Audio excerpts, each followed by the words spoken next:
He laughed at her tears, until she stepped out of a limousine with the man he feared most. The night was supposed to be one of joy for Emily Carter. At 27, she had just discovered she was 3 months pregnant, a miracle she had prayed for after 2 years of marriage. She thought this news would finally bring her and her husband Daniel closer. Instead, it became the beginning of her greatest heartbreak.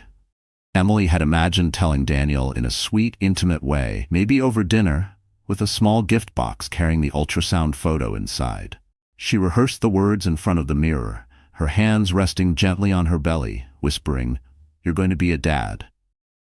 She hoped he would hold her, maybe cry with happiness. But life doesn't always follow the script we prepare. That evening, Emily waited at their apartment.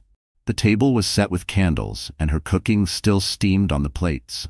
She wore a simple dress, the one Daniel once said made her look radiant. Hours passed. Her phone buzzed, but it wasn't Daniel. It was her friend, sending a photo from a downtown bar. Daniel, his arms wrapped tightly around another woman, kissing her as though Emily never existed. Her heart cracked in silence. She pressed her hand against her stomach, as if protecting the tiny life inside from the shock tearing through her chest. The food went cold. The candles burned out. Daniel never came home that night. The next morning, Daniel returned casually, smelling of perfume that wasn't Emily's. She confronted him, tears streaming down her face. Instead of guilt, he sneered. "You're too soft, Emily, too ordinary. I need more than a schoolteacher with nothing to offer." The words stabbed deeper than any betrayal. She was carrying his child, yet he spoke as if she were a burden he couldn't wait to discard. From that day forward, Daniel became a stranger under the same roof. He ignored her, flaunted his affair, and eventually packed a suitcase without even looking back. Emily was left alone, 3 months pregnant, rejected at her most vulnerable moment. Nights became endless sobbing into a pillow, trying not to shake too much so the baby would be safe. But fate has a way of stepping in when we least expect it. One rainy afternoon, as Emily rushed to a doctor's appointment after fainting at home, she stumbled outside the clinic. A man in a tailored suit stopped to help her, shielding her from the rain with his umbrella. His voice was calm, commanding yet kind. "Are you all right? You shouldn't be out here alone."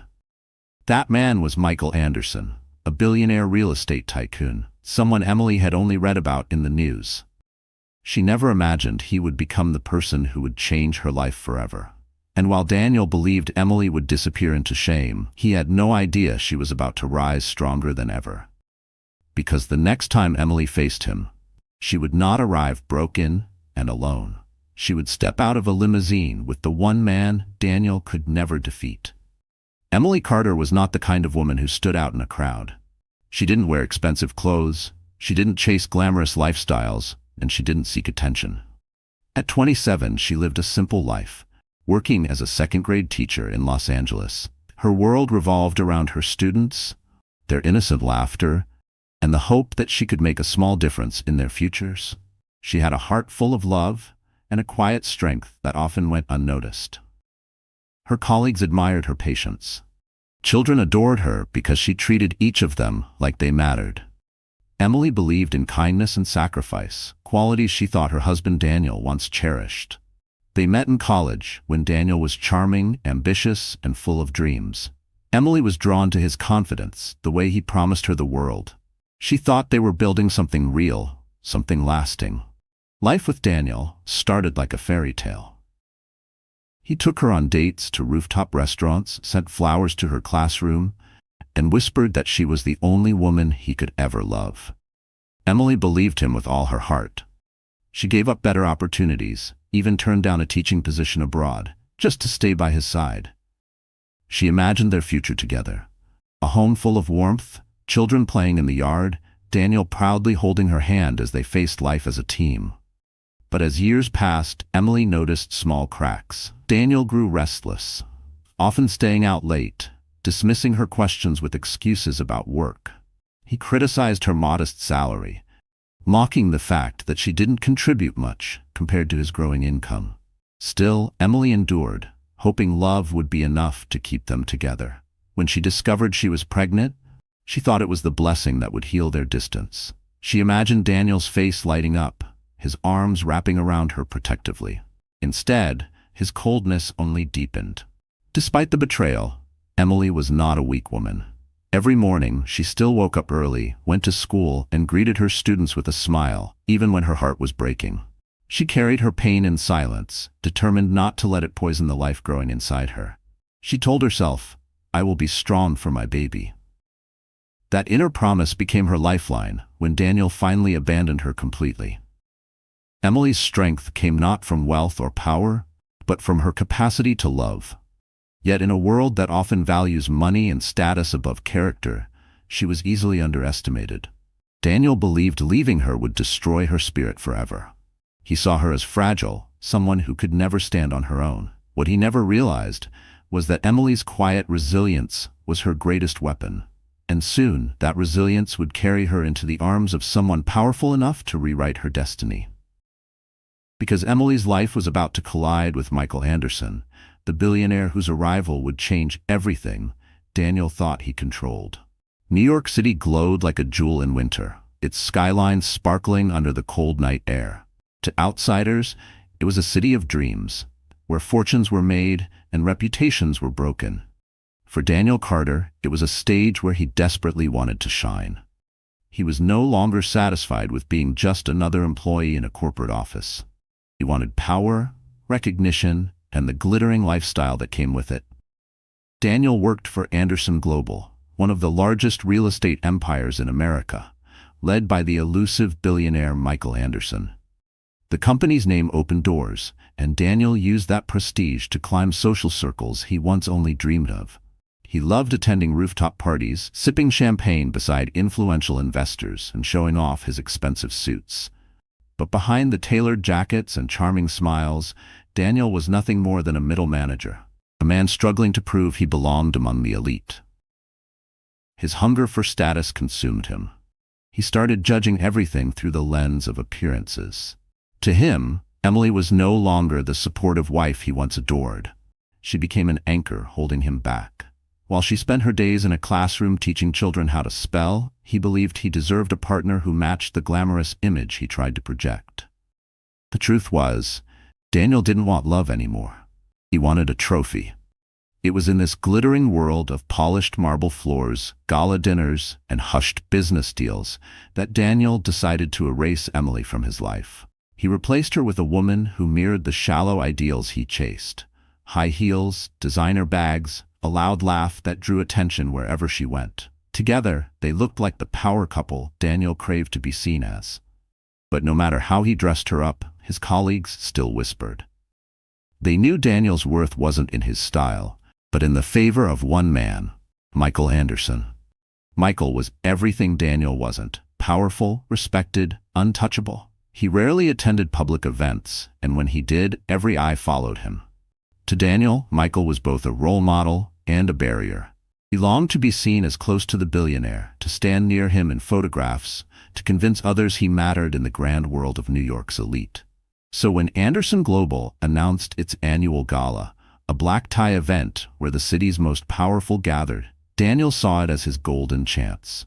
This would be the night he proved he belonged.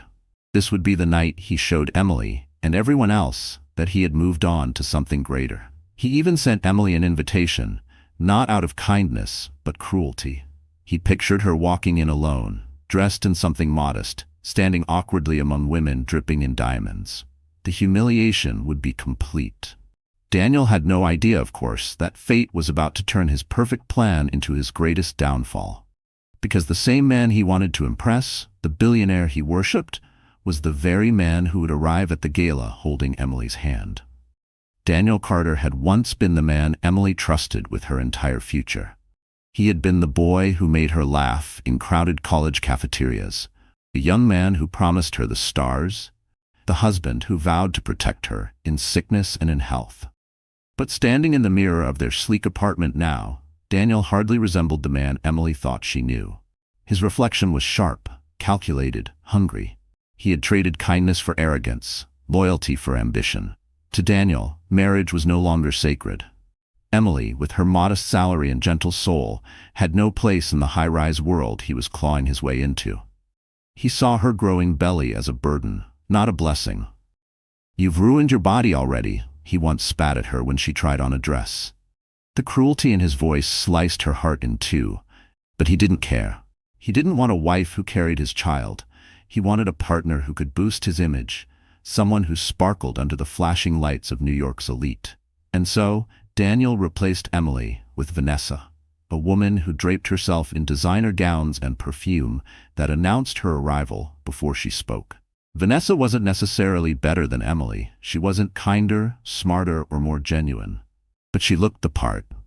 She fit the mold of the trophy Daniel desperately wanted. He flaunted her at parties, letting cameras capture his new life, while Emily quietly stayed home, pregnant and alone. At work, Daniel presented himself as indispensable, throwing around phrases like future partner of Anderson Global. Behind closed doors, he whispered promises to Vanessa about the empire he would one day control. In his mind, Emily was just a chapter he had closed, a weakness he had discarded. He didn't even bother to hide the affair anymore. He paraded Vanessa past Emily once, smirking as if daring her to break down in front of them. When Emily's eyes filled with tears, Daniel leaned close and whispered, "This is the life you'll never have." His betrayal wasn't just in the cheating, it was in the way he relished her suffering. Daniel enjoyed watching Emily shrink, watching her retreat into silence. He mistook her quiet endurance for defeat, never realizing that inside her heart, a small flame of strength still burned. Daniel's arrogance reached its peak when he received his invitation to the Anderson Global Gala. He told Vanessa it would be their debut, the night they would be photographed alongside the city's most powerful. But the cruelty didn't stop there. Out of twisted pride, he sent Emily an invitation as well. He wanted her to see him celebrated, to see Vanessa on his arm, to see how far beneath him she truly was. Daniel couldn't imagine that his carefully built image was nothing more than glass, fragile, ready to shatter. And the hand that would break it wasn't Emily's alone, but Michael Anderson's, the very man Daniel hoped to impress. The betrayal didn't stay behind closed doors. Daniel wanted it seen, wanted it talked about, wanted it burned into Emily's memory forever. It wasn't enough that he had walked out of their marriage while she carried his child. It wasn't enough that he had replaced her with Vanessa, the woman who glittered at his side. No, Daniel needed to humiliate Emily in the one place she couldn't hide, in public. It happened on a rainy Saturday afternoon, only a few weeks after Emily had fainted from exhaustion. She was still pale, her body fragile from the stress of carrying a child alone. She had gathered the courage to go grocery shopping, clutching her small list, determined to keep life moving despite the storm in her heart. She was in line at a cafe near the market, her umbrella dripping water onto the tiled floor, when she heard the unmistakable laugh. "Daniel." She turned, and there he was, arm wrapped tightly around Vanessa, both of them dressed as if they had stepped out of a magazine spread. Vanessa wore a white fur coat, her lips painted a sharp red. Daniel, in his tailored gray suit, smirked when his eyes locked on Emily. "Well, well," he drawled loudly, making sure the people around could hear. "If it isn't my ex-wife, still shopping for cheap groceries, I see." Emily froze. The room seemed to shrink as curious faces turned toward her. She wanted to vanish, to melt into the floor, but her feet wouldn't move. Her hand instinctively brushed her belly, as though shielding the tiny life inside from the poison in his words. Vanessa leaned in, her perfume overwhelming, and added sweetly, "Poor thing, she looks so tired." "But don't worry, Daniel, not everyone is meant for the spotlight. Some women are just meant to stay in the background." The words cut deeper than knives. The other customers shifted uncomfortably, but no one intervened. Emily's cheeks burned with shame. She could taste the salt of tears pressing behind her eyes, but she refused to let them fall in front of Daniel. He wanted to see her broken. He wanted witnesses. She gathered her strength, whispered a polite, "Excuse me," and turned to leave. But Daniel's voice followed, louder this time. "Emily," he called out, holding up his champagne glass from the cafe's counter, as though toasting her defeat. "You should come to the Anderson Global Gala next month. Watch how a real woman shines beside me. It'll be good for you. Maybe you'll learn what success looks like." The cafe filled with awkward laughter, Vanessa giggling into Daniel's shoulder. Emily pushed the door open and stepped into the rain, her chest heaving. The drizzle soaked her hair. mixed with the tears she could no longer hold back. She clutched her stomach, whispering, "I'll protect you, no matter what." But inside her breaking heart, something stronger began to stir. Daniel thought he had crushed her. He thought this public humiliation would finish her. What he didn't know was that life had already placed someone in her path, someone powerful enough to rewrite the story. And the next time Emily saw Daniel, she would not be the woman he mocked in a cafe. She would be the woman stepping out of a limousine beside the man Daniel feared most. The rain didn't stop for days after the cafe incident, as if the sky itself mourned with Emily. She stayed curled on her couch, the lights off, the silence thick. Her body trembled as though carrying the weight of both her unborn child and her shattered pride. The humiliation replayed in her mind over and over. Daniel's smirk, Vanessa's mocking words, the stranger's stares. Each memory crushed her spirit a little more. She pressed her hand against her belly constantly, whispering, "I'm sorry, baby. I'm so sorry." She felt like she was failing as a mother before she even had the chance to begin. Her doctor had warned her about stress, about how important peace was for her pregnancy, but how could she find peace when every corner of her world felt poisoned by betrayal? Nights were the worst. She would wake up sweating, heart racing, as if Daniel's cruel laughter echoed in the dark. Sometimes she thought about the future and saw nothing but emptiness. Her raising a child alone, scraping by on a teacher's salary while Daniel lived in luxury with Vanessa. Fear wrapped around her throat until she couldn't breathe. One evening, she tried calling her mother. Her voice cracked as she confessed, "I don't think I can do this." But her mother, living states away, could only offer soft words over the phone. When the call ended, Emily felt more alone than ever. She pulled the blanket over her head, muffling her sobs, terrified that even her tears might somehow hurt the baby. Her body began to give in under the weight of despair. She skipped meals, her appetite gone. Her skin grew pale, her hands shaky. The world outside her apartment moved on. Cars honking, people laughing, but inside, Emily was drowning. On the third night, she collapsed in the kitchen. A sharp pain gripped her stomach, stealing her breath. Panic surged through her veins. She clutched the counter, gasping, praying, "Please, not my baby." Somehow, she managed to call a cab to the hospital. The driver, noticing her distress, rushed through the city streets. Emily staggered into the emergency room, her hair disheveled, her clothes damp from sweat. Nurses moved quickly, placing her on a bed, checking her vitals, listening for the baby's heartbeat. The steady rhythm filled the room, and tears spilled down her cheeks in relief. Her child was still safe. For now. But the doctor's warning was clear. You cannot keep living like this. Stress can harm both you and the baby. You need support. Emily nodded weakly, but inside she wondered where that support could come from. She had no one, at least that's what she thought, until the sound of familiar footsteps echoed down the hospital hallway. She looked up, startled, as a tall figure in a dark suit entered the room. Michael Anderson, his eyes softened when they met hers, a contrast to the commanding presence he carried in the business world. "Emily," he said gently, pulling a chair beside her bed, "you don't have to go through this alone." And in that moment, Emily felt something she hadn't in weeks. Hope. Because Michael's arrival wasn't just kindness, it was the beginning of a power shift that would change everything. Emily stared at Michael in disbelief. Of all the people she could have seen at her hospital bedside, the last person she expected was the billionaire whose name dominated New York headlines. His presence felt almost unreal. His sharp suit, his calm authority, his piercing eyes that softened only when they met hers. She tried to sit up, embarrassed by her disheveled state, but he gently placed a hand on her arm.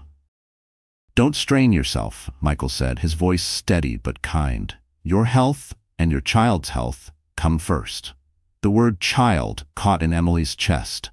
She had grown so used to Daniel treating her pregnancy like a nuisance that hearing someone acknowledge it with care brought tears to her eyes. She looked away quickly, ashamed to be so vulnerable in front of him. "Why are you here?" she whispered. "You don't even know me." Michael hesitated for a moment, as though weighing how much to reveal. Finally, he leaned closer. "That's not entirely true. I knew your father." Emily blinked in shock. Her father had passed away years ago, but he had once been a construction foreman known for his honesty and work ethic. He had spoken often of a man he admired, a young entrepreneur with big dreams. Could it be my father, James Carter? She asked softly. Michael nodded. He was one of the first people who believed in me when I started my company. He worked long hours on my earliest projects.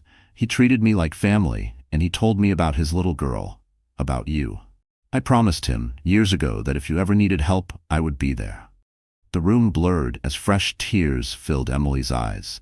She remembered her father's calloused hands, his steady voice, the way he always told her, "One day, you'll meet good people in this world who will protect you, just like I do." She had thought it was just a father's hope. Now, sitting across from Michael Anderson, she realized it had been a promise. "I can't accept this," she murmured, shaking her head. You're too important. I'm just a teacher. I don't belong in your world." Michael's gaze was unwavering. "Emily, listen to me. Value isn't measured by money or status. You belong anywhere you choose to stand, and if anyone tells you otherwise, they're lying." His words cracked something open inside her, a space that had been filled with self-doubt and Daniel's cruel voice. For the first time in weeks, Emily felt seen, not as a burden, not as a failure, but as someone worth protecting. Still, doubts lingered. Could she trust him? Was this kindness real or just pity? Her heart was fragile and she couldn't risk another betrayal. Michael seemed to sense her hesitation. He leaned back, his expression firm. "I know Daniel, and I know what he's planning for that gala. If you walk in alone, he'll try to destroy you in front of everyone." His voice hardened, the authority of a man used to commanding boardrooms. "But if you walk in with me, no one will dare." Emily's breath caught. The thought of facing Daniel again terrified her, but the idea of doing so with Michael by her side stirred something she hadn't felt in a long time. Strength. And as Michael spoke, Emily realized this wasn't just an offer of protection. It was the beginning of a war Daniel could never win. The idea of walking into the gala beside Michael Anderson sounded like something out of a fantasy. Emily could barely imagine it. Her, a simple school teacher, standing in front of New York's elite with a billionaire at her side. But fantasies, she reminded herself, always ended. Daniel had taught her that dreams could collapse without warning. For days after their conversation in the hospital, Emily wrestled with doubt. She told herself it was safer to stay invisible, to keep her head down and avoid Daniel altogether. She had already endured his cruelty at the cafe. Why expose herself to more humiliation? Yet late at night, when she pressed her hand against her belly, another thought surfaced. If I don't stand up now, what kind of example will I set for my child? Michael didn't pressure her. Instead, he visited often, always with a quiet respect for her space. He asked about her teaching, about the books she liked to read, about her father's old stories. For the first time in months, Emily laughed. Not loud, but enough to remind herself that joy was still possible. And slowly, his presence began to chip away at the walls she had built. One evening, as they sat across from each other in his office overlooking the city skyline, Michael spoke plainly. "Emily, Daniel wants to use that gala to erase you. He wants to prove to everyone that you're nothing without him. But you and I both know that isn't true. You deserve to be seen, not as a victim, but as the woman you really are." Her hands trembled as she looked out at the glittering skyscrapers. "And if I fall apart in front of everyone?" Michael leaned forward, his eyes steady. "Then I'll be right there to catch you." The sincerity in his voice disarmed her. For weeks she had braced herself for pity, for empty promises. But Michael didn't speak like a man offering charity. He spoke like a man who believed in her strength more than she believed in herself. Finally, Emily whispered, "All right. I'll go." From that moment, Michael's preparations began. He introduced her to a stylist who brought elegant gowns into her modest apartment, fabrics shimmering under the soft light. For hours, Emily stood before the mirror, unsure if the woman staring back was truly her. She saw curves hidden under maternity clothes, eyes dulled by sadness, but now framed with grace. The transformation wasn't just external. Michael arranged lessons in posture and speech, not to change who she was, but to remind her she had always possessed quiet dignity. "You don't need to become someone else," he told her. "You only need to remember who you are." The final detail was the limousine. Michael insisted on it. "It's not about the car," he explained when Emily protested. "It's about the message. Daniel wants to make you small. The limousine tells him and everyone else that you are untouchable. Emily ran her fingers along the polished leather seats when she first stepped inside the car during a rehearsal. Her heart pounded. For the first time since Daniel left, she didn't feel invisible. She felt powerful. And as the engine roared to life, Emily realized she wasn't just preparing for a gala, she was preparing for a reckoning. Daniel Carter stood in front of his mirror, adjusting the knot of his silk tie, a smug smile curling across his face. Tonight was the night he had been waiting for, the Anderson Global Annual Gala. To him, it wasn't just another company event. It was his chance to prove he belonged among the giants of New York business. It was the moment he would flaunt his new life and bury the last remnants of his old one. Vanessa twirled nearby, modeling a glittering gown that clung to her like liquid gold. "Do you think your ex-wife will actually show up?" she asked with a smirk. Daniel chuckled, sipping his whiskey. "Oh, she'll come. She won't be able to resist, and when she does, everyone will see the pathetic little schoolteacher who lost everything. Standing there alone while I walk in with you? It'll be perfect." He savored the image. Emily, pale and broken, shrinking under the lights while the city's most powerful laughed behind their champagne glasses. He wanted her crushed completely, erased from his world. His cruelty wasn't just about revenge, it was about feeding his ego. Daniel needed to feel taller by making Emily smaller.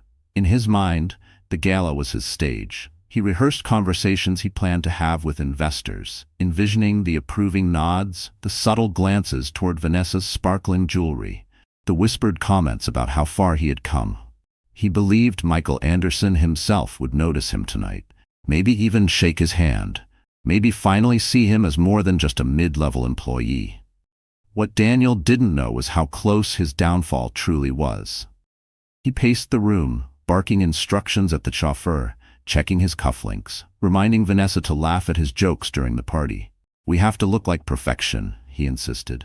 "Every eye will be on us." Vanessa, though, seemed less impressed. She leaned against the dresser, filing her nails. "You talk about this gala like it's life or death." "It is," Daniel snapped, his voice sharp. "Reputation is everything in this city. Tonight I rise, or I'm nothing. And Emily, she's already nothing. That's what makes it satisfying." The cruelty in his words rolled off his tongue so easily that even Vanessa flinched. But Daniel didn't notice.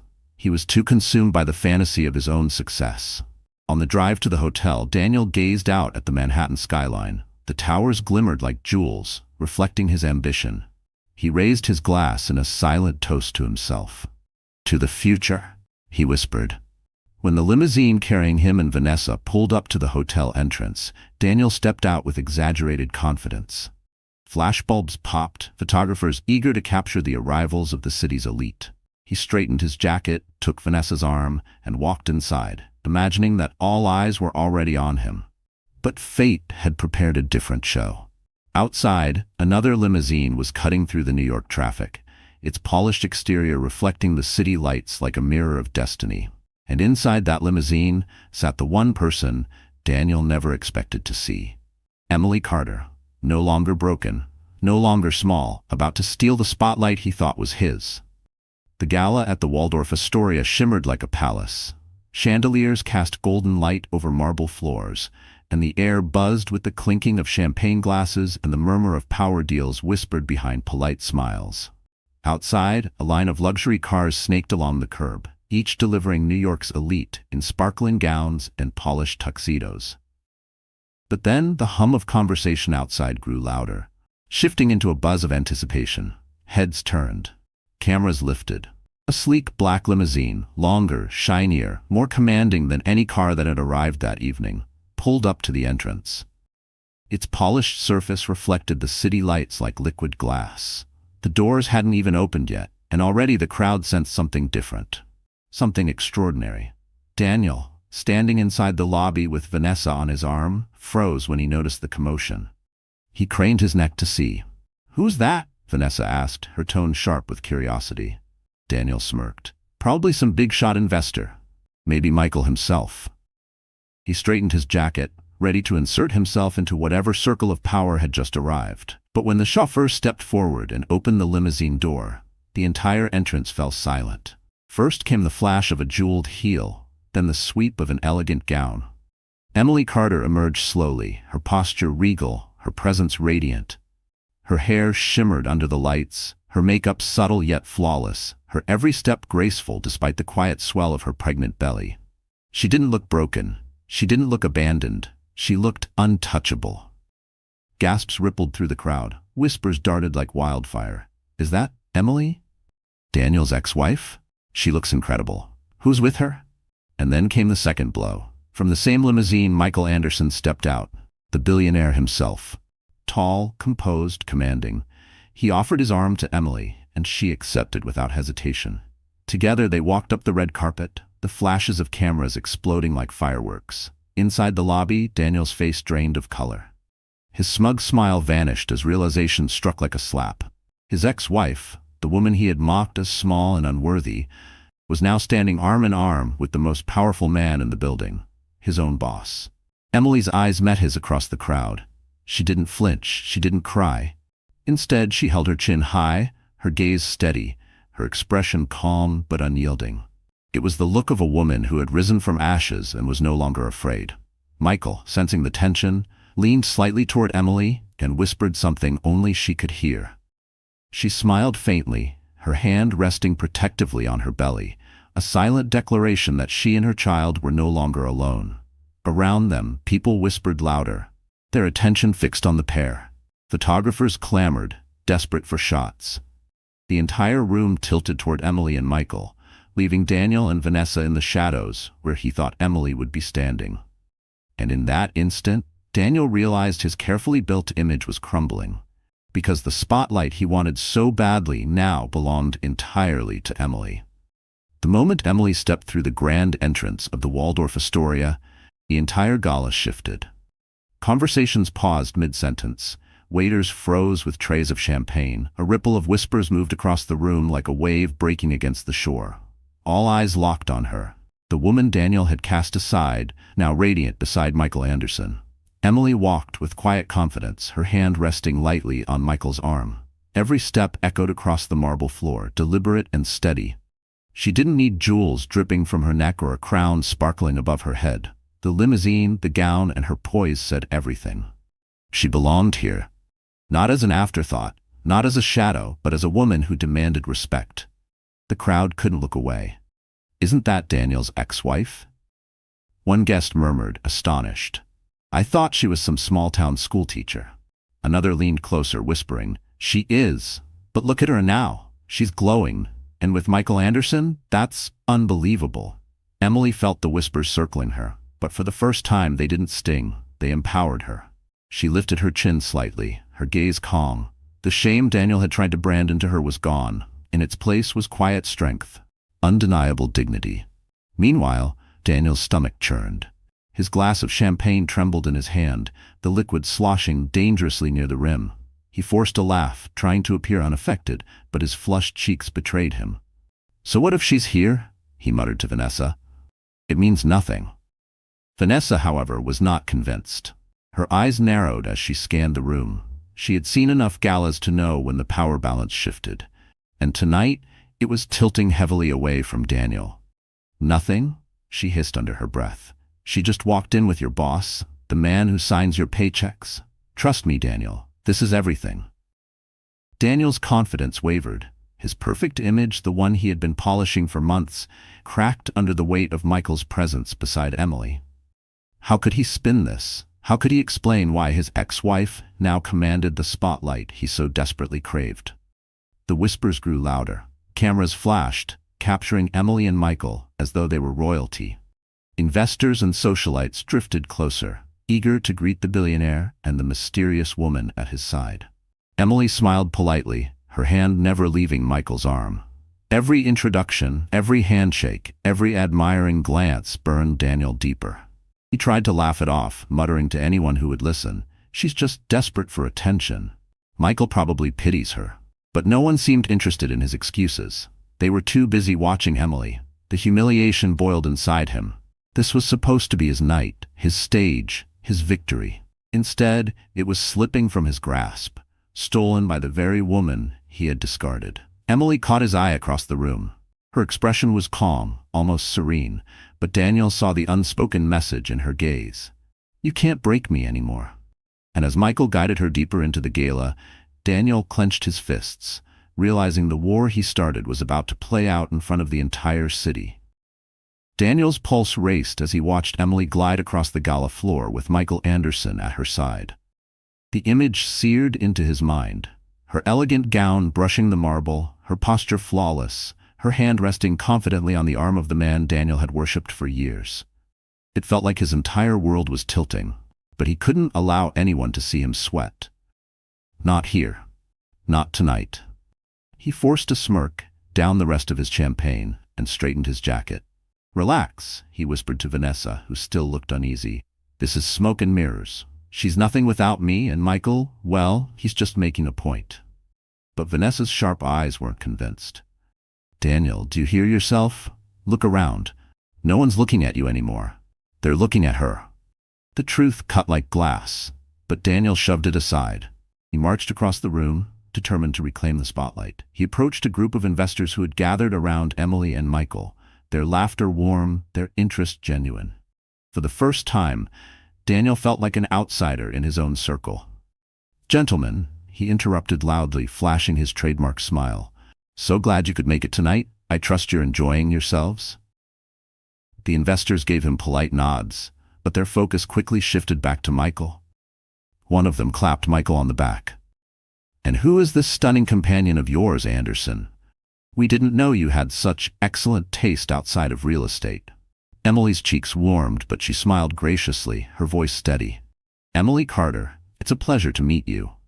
Daniel's jaw tightened at the sound of her name spoken with such poise, without the slightest trace of shame. He jumped in quickly, trying to regain ground. Yes, Emily is my ex-wife. She's a schoolteacher. Very modest background. His tone dripped with condescension, as though he expected laughter to follow. But instead of mocking Emily, the investors glanced at Michael, waiting for his reaction.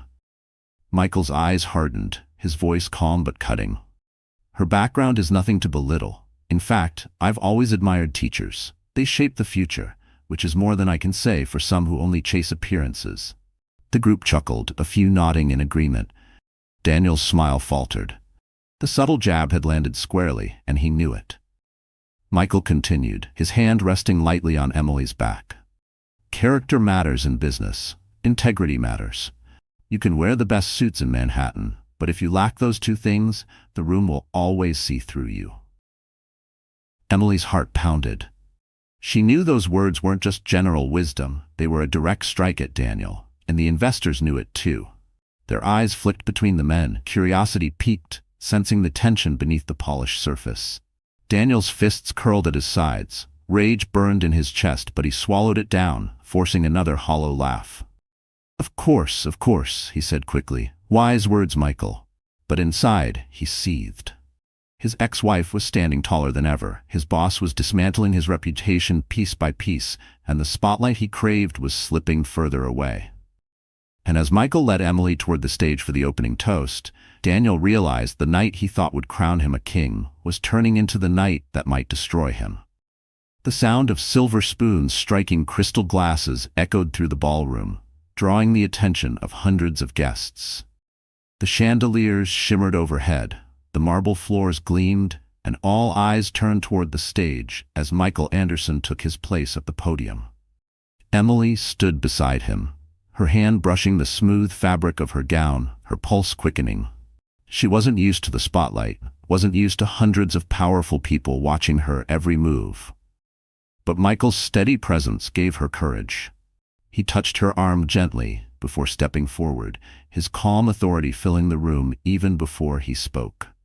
Ladies and gentlemen, Michael began, his voice resonant, commanding the attention of everyone present.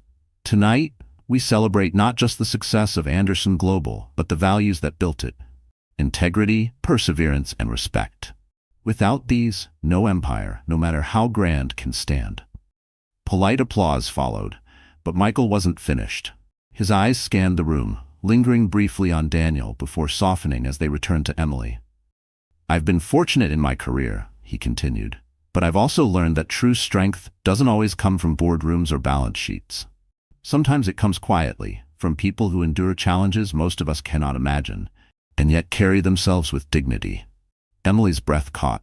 She realized the words were about her. A ripple of murmurs spread through the crowd as people glanced at her, curious, admiring. Michael went on, his tone sharpening.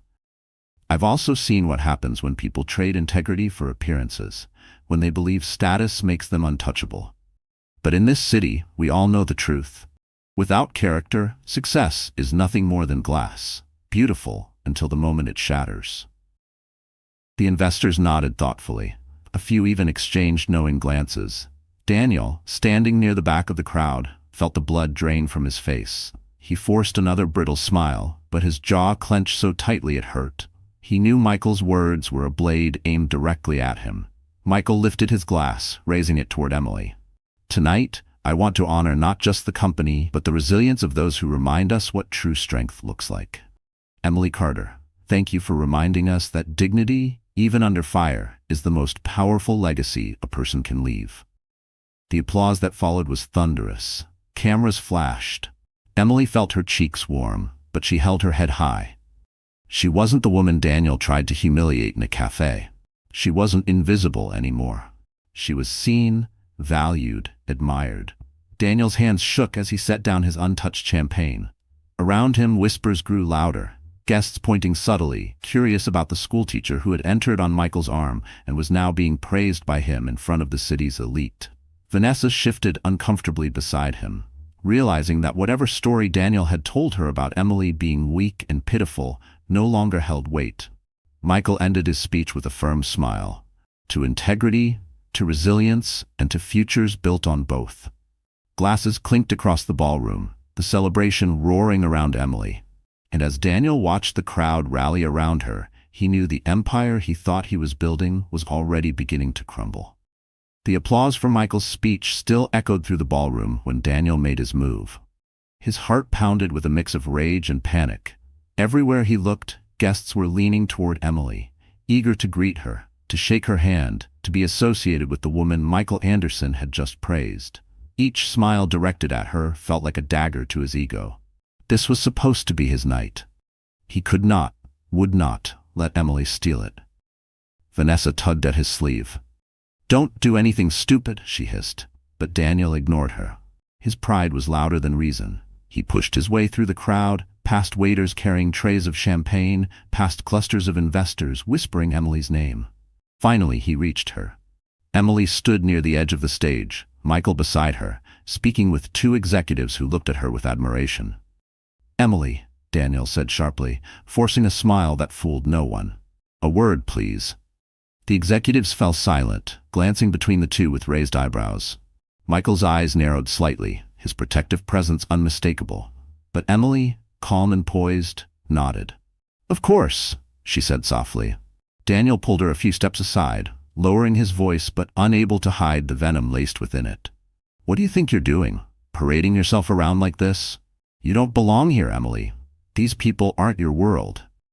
Emily's gaze didn't falter. She stood taller, her hand resting lightly on her belly.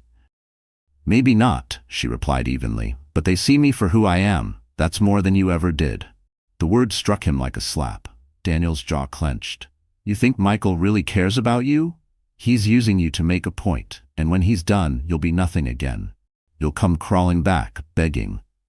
Emily's lips curved into the faintest smile. "Daniel, I'll never crawl back to the man who left his pregnant wife in the dark. I don't need you to define me anymore." Her calm confidence enraged him further. He raised his voice, forgetting where he was, forgetting the eyes watching from every corner of the ballroom. "Don't you dare talk to me like that. I made you. Without me, you're nothing." Gasps rippled through the crowd. Guests nearby exchanged shocked glances. Vanessa buried her face in her hands, mortified. Michael stepped forward then, his presence commanding silence. His voice was calm, but every word carried weight. "Enough, Daniel." The room stilled. Even the music from the orchestra seemed to fade. Michael's eyes locked on Daniel's, his tone low and deliberate. "A man who needs to belittle a woman to feel powerful is no man at all. And tonight, everyone here sees the truth." Daniel's face burned crimson. He glanced around and saw the investors' disapproving stares.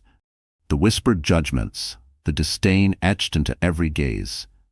His perfect image was unraveling, thread by thread, in front of the very people he wanted to impress.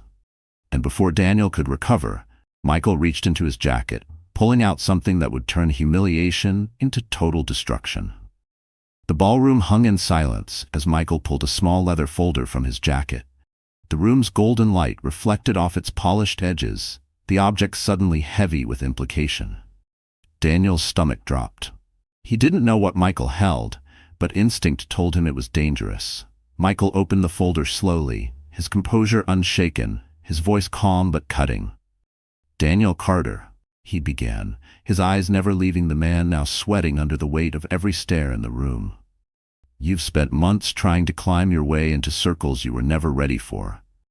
You thought appearances would cover for integrity. Unfortunately for you, appearances end where truth begins." He held up a series of documents, photocopies of company contracts and email exchanges. The investors closest to the stage leaned in, curiosity sharpening into intrigue. "These are records," Michael continued, "of unauthorized expense accounts, personal spending disguised as company investments, and emails that prove Daniel used his position at Anderson Global to funnel resources for his own gain." Gasps erupted across the ballroom. Murmurs swirled like a storm. Emily's heart raced as she watched Daniel's face turn ashen, his perfect mask shattering under the weight of exposure.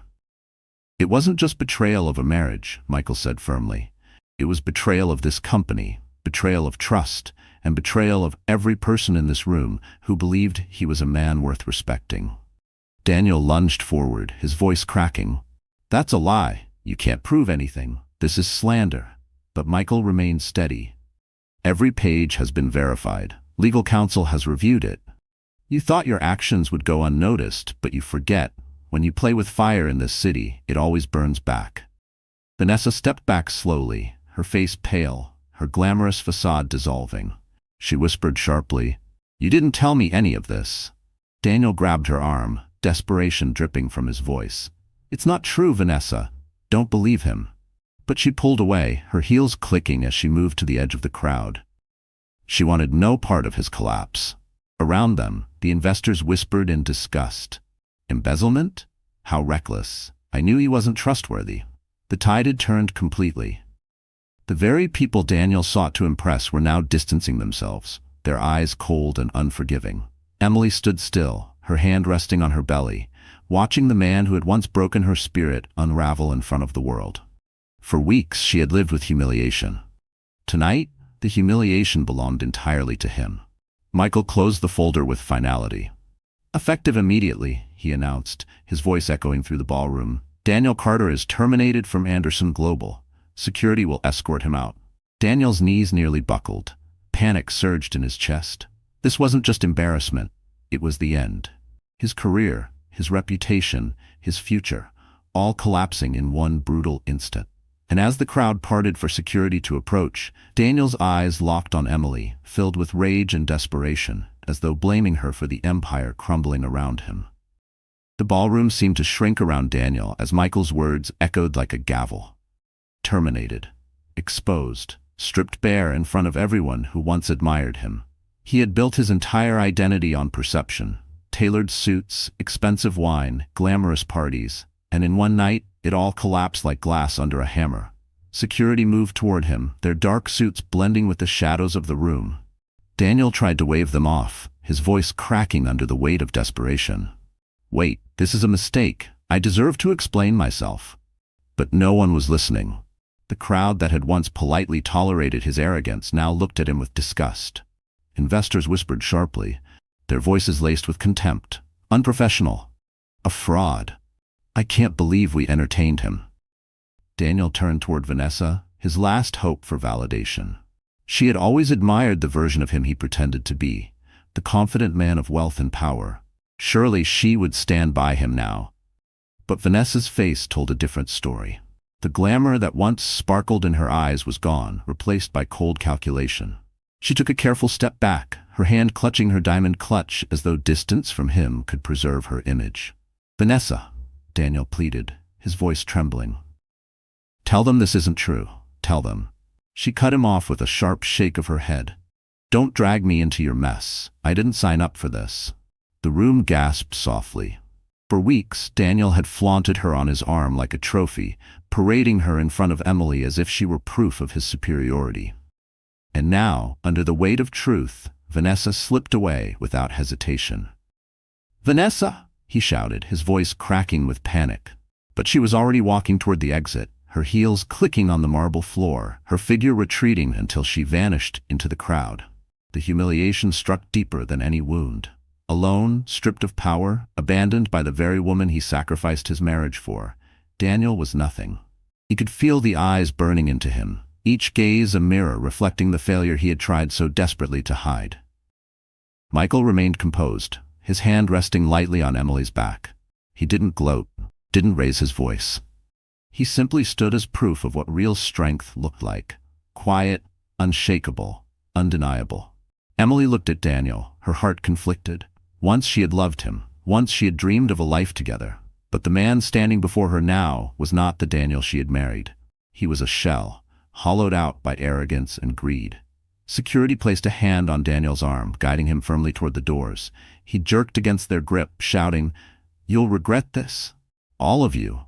This isn't the end." But the crowd only turned away.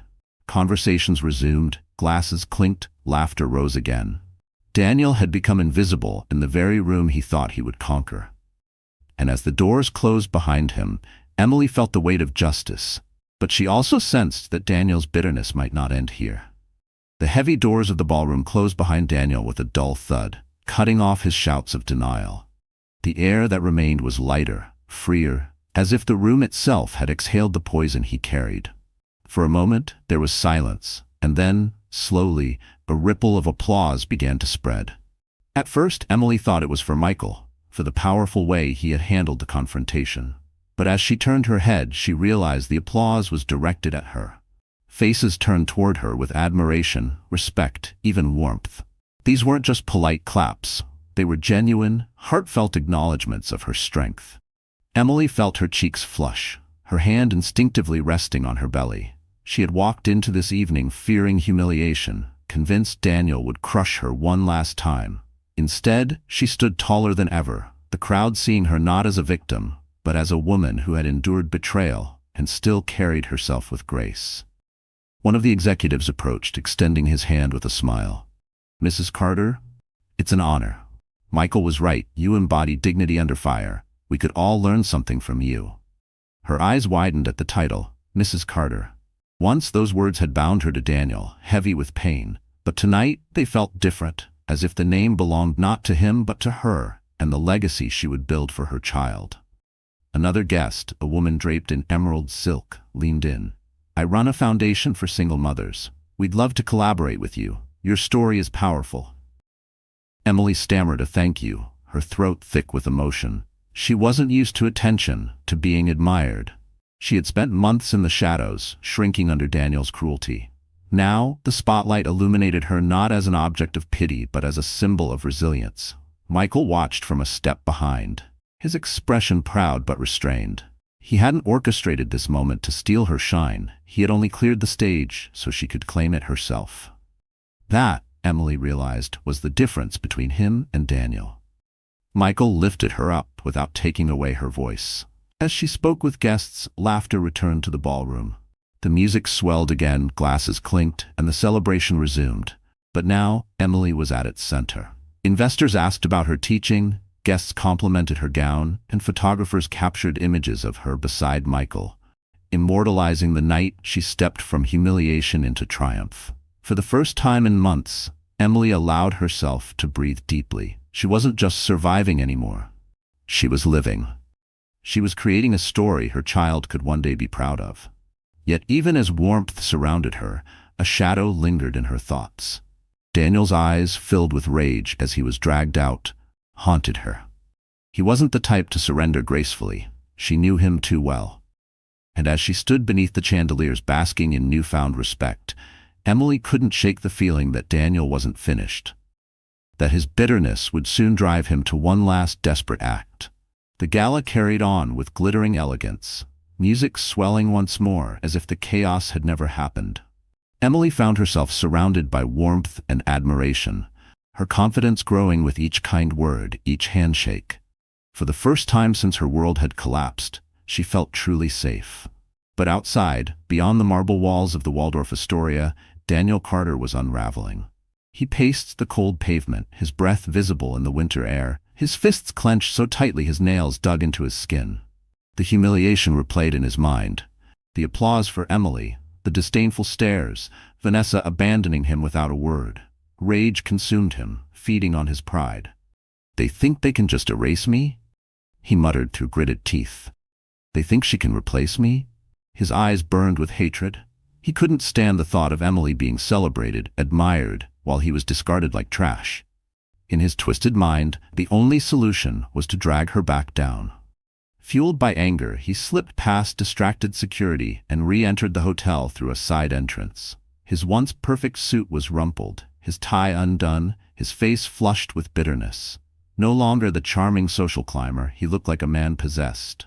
Inside the ballroom, Emily stood near the center, laughing softly with a group of guests.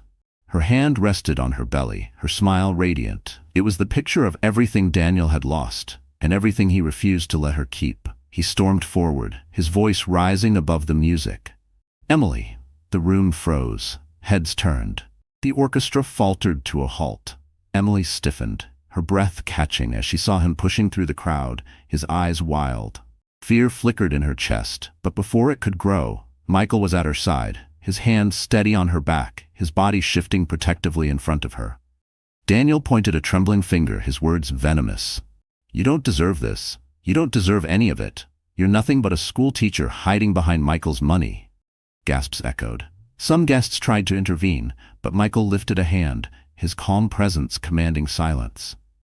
"Daniel," he said evenly, his voice sharp as steel, "you've already lost your career. Don't lose what little dignity you have left." But Daniel was beyond reason. His pride had turned into poison. He lunged forward, his hand reaching toward Emily as though to yank her from the pedestal she now stood upon. In an instant, Michael stepped between them, his tall frame a wall of protection. His voice thundered across the ballroom. "Enough!" Security rushed forward, grabbing Daniel by the arms, restraining him as he kicked and shouted. "This isn't over. She's mine. She'll always be mine." His words twisted into a desperate cry, echoing through the shocked silence. Emily's hand clutched her belly, her heart pounding. For a moment she felt the old fear creeping back. But then she looked at Michael, standing solidly before her, his presence unshakable. He turned his head slightly, meeting her eyes with a calm reassurance. And as Daniel was dragged out once more, Emily realized she wasn't just surviving anymore. She was finally being protected by someone who would never let her fall. Daniel's screams echoed faintly as security dragged him through the marble corridors and out onto the freezing New York street. The doors shut behind him with finality, and this time there was no slipping back in. His career, his reputation, his fabricated image, all had crumbled before the very people he wanted most to impress. On the sidewalk he collapsed against a lamppost, his breath coming in ragged bursts. His phone buzzed, but the screen showed what he dreaded. Messages from investors severing ties, colleagues distancing themselves, Vanessa blocking his number entirely. The city's glittering lights mocked him. Just hours ago, he believed he was untouchable. Now he was nothing more than a man stripped bare by his own arrogance. Inside the ballroom, however, the atmosphere was transformed. The tension had lifted, replaced with admiration for Emily. Guests whispered her name with respect, praising her strength, her dignity, and the poise she had shown under fire. What Daniel had intended as her humiliation had become her coronation. Emily stood quietly beside Michael, still trying to absorb the whirlwind of the evening. She had walked into the gala fearing disgrace, and walked out of Daniel's shadow forever. The applause, the kindness, the admiration, it all felt surreal. For months she had questioned her worth, convinced she was nothing more than the broken wife Daniel discarded. Tonight had proved otherwise. Michael leaned closer, his voice low but steady. "You were remarkable tonight, Emily. Do you see now? You never needed him. You never needed anyone to tell you who you are." Her eyes glistened, tears threatening but not of sorrow, of relief. "I almost believed him," she admitted softly. I almost believed I was nothing. Michael shook his head firmly. You are more than he could ever comprehend, and the strength you showed tonight proves it. As the orchestra resumed, guests began to dance, laughter filling the air once more. Emily, still overwhelmed, found herself drawn to the tall windows overlooking the city. The skyline shimmered, reflecting the new life ahead of her. She placed a hand on her belly, whispering silently to her unborn child, "We're safe now. We're free." Michael joined her, offering his hand. For a moment she hesitated, the scars of betrayal still fresh, but then she slipped her hand into his. The gesture small, yet filled with unspoken trust. It wasn't just protection he offered, it was partnership, respect, and the chance to begin again. Behind them, the crowd continued to celebrate, unaware of the quiet transformation happening by the window. Emily wasn't the woman who had crumbled in a cafe, nor the one who wept alone in the dark. She was someone new, someone stronger, ready to face the future with her child, and perhaps with Michael by her side. Yet even as joy bloomed in her heart, Emily couldn't ignore the lingering shadow outside. Daniel's ruin was complete, but a man consumed by pride rarely lets go without one final strike. The night's celebration carried on, the ballroom filled with light and laughter, but Emily couldn't fully shake the chill of Daniel's last words. His rage, his desperation, she knew the man she once loved would not surrender quietly. Pride was the only thing he had left, and pride could be more dangerous than power. Outside, Daniel staggered through the streets, consumed by humiliation and fury. His phone buzzed again, but this time with a headline notification. Anderson Global terminates Daniel Carter amid scandal. His fall was already public. The city knew. His dreams of prestige were over. Blinded by rage, he returned to the Waldorf, slipping past the last of the distracted security at the side entrance. His suit was disheveled, his tie gone, his hair wild. He looked nothing like the man who had walked in earlier with Vanessa on his arm. This was a man undone, desperate for one final strike. Inside, Emily stood near the grand staircase with Michael, greeting guests who continued to shower her with admiration.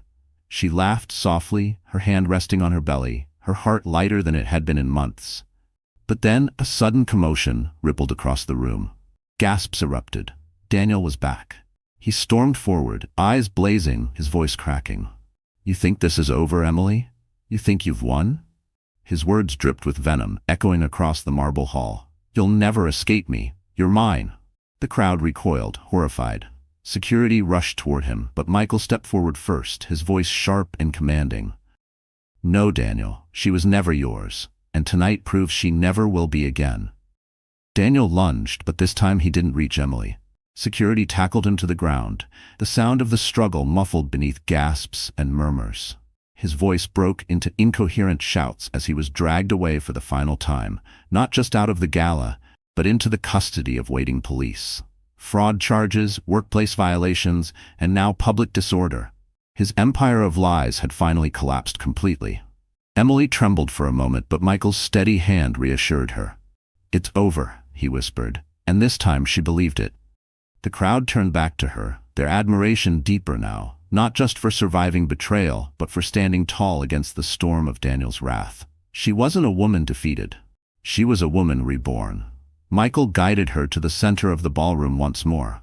As the orchestra resumed, he asked quietly, "May I?" She nodded, and together they stepped onto the dance floor. The guests watched with warmth as the billionaire and the schoolteacher moved in graceful harmony, a pairing no one had expected, but everyone now admired.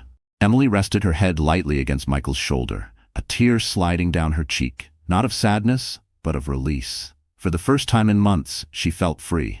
Daniel's shadow no longer hung over her. Ahead lay a future bright with possibility, love, and dignity. She pressed her hand to her belly and whispered silently to her child, "We're safe, we're loved, we're home." And as the limousine waited outside to carry her into this new chapter, Emily knew the woman who once walked in broken had left forever. The woman stepping out now was unstoppable. So that's how the story closes, my dear friends. You're still here with me, right? If you've stayed all the way to the end, then something in Emily's journey must have touched your heart. Maybe it reminded you of a time you felt invisible, betrayed, or underestimated.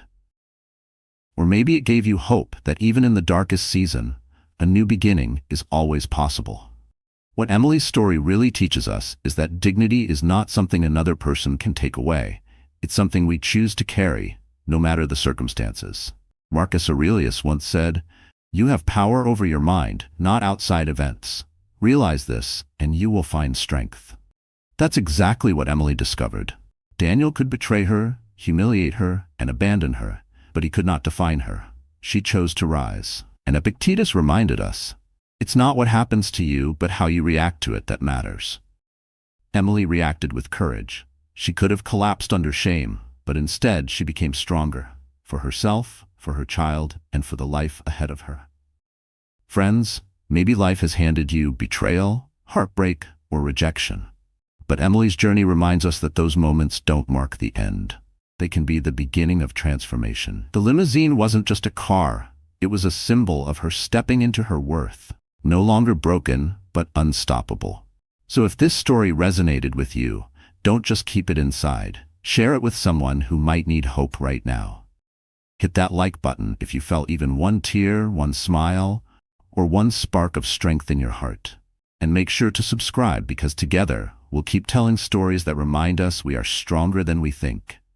Because at the end of the day, Emily's victory can be ours too. Have you ever seen a moment so cruel it steals the air from the room? A rich man in a tuxedo slapping his pregnant wife in front of hundreds of people, and worse, doing it while holding hands with his mistress. I know it sounds like a nightmare, but it's real. And what came next?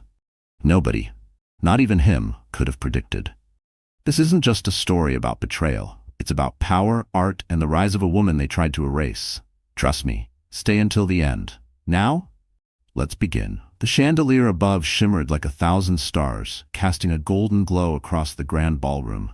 It was the annual Infinite Future Gala, hosted at the Montclair Hotel, a place where only the most powerful were invited. Waiters weaved through the crowd with trays of oysters and champagne, while a quartet played soft jazz in the background. Everything gleamed. Everything was perfect, until it wasn't. The room had just gone silent. Then it happened. Smack! A sharp, sickening slap cracked through the air like lightning splitting the sky. The music stopped, conversations froze, and every head turned.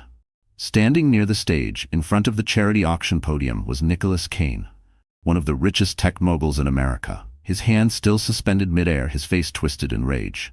Beside him, his young mistress Kira Sloan looked smug, lips curled into a cruel smirk, and in front of him was her, Sophia Kane, 8 months pregnant. Wearing a pale blue gown that gently hugged her swollen belly, a custom piece from a forgotten designer. She didn't wear sequins or diamonds that night, just a simple silver chain and the weight of everything she had endured. Sophia staggered slightly from the force of the slap. Her hand instinctively went to her face and then down to cradle her belly. Her eyes widened, not just from the pain, but from the betrayal. The room erupted. Did he just slap her? Whispered one woman, gasping. She's pregnant, cried another, clutching her pearls. Phones were already raised, recording, capturing every second. But Nicholas, in his rage, didn't seem to care. You just had to show up, didn't you? He hissed. You had to ruin my night? Sophia blinked slowly. Her lips trembled, but she said nothing. Not yet. Kira's laughter broke the silence like a blade. She really thought he wanted her here, she scoffed loudly, glancing around at the frozen crowd as if inviting their agreement. Sophia slowly turned her head toward Kira. No anger, no screaming, just a deep, heartbreaking sadness. She had come here for one reason, to support her husband, the man she had stood beside through years of silence, secrets, and sacrifice. And he had just humiliated her, publicly, violently. Security hovered near the edges of the chaos, unsure whether to intervene. Sophia's sister, Eliza, pushed her way through the crowd but stopped short, tears welling in her eyes. Sophia, she called softly, but Sophia didn't move. Nicholas turned back toward the silent crowd, throwing up his hands like he was the victim. What? You don't know the full story. She's crazy. She's been stalking me. That's when Sophia finally spoke. Her voice was low but powerful, and it sliced through the ballroom like ice.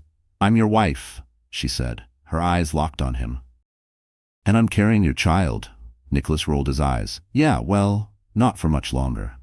The gasp that followed that sentence wasn't just from the cruelty of it. It was the cold, detached way he said it. Like she was disposable. Like the baby didn't matter. like the last 10 years had been nothing. Sophia took a breath, her spine straightening. For a moment, she looked like she might collapse, but instead, something shifted, and then she smiled.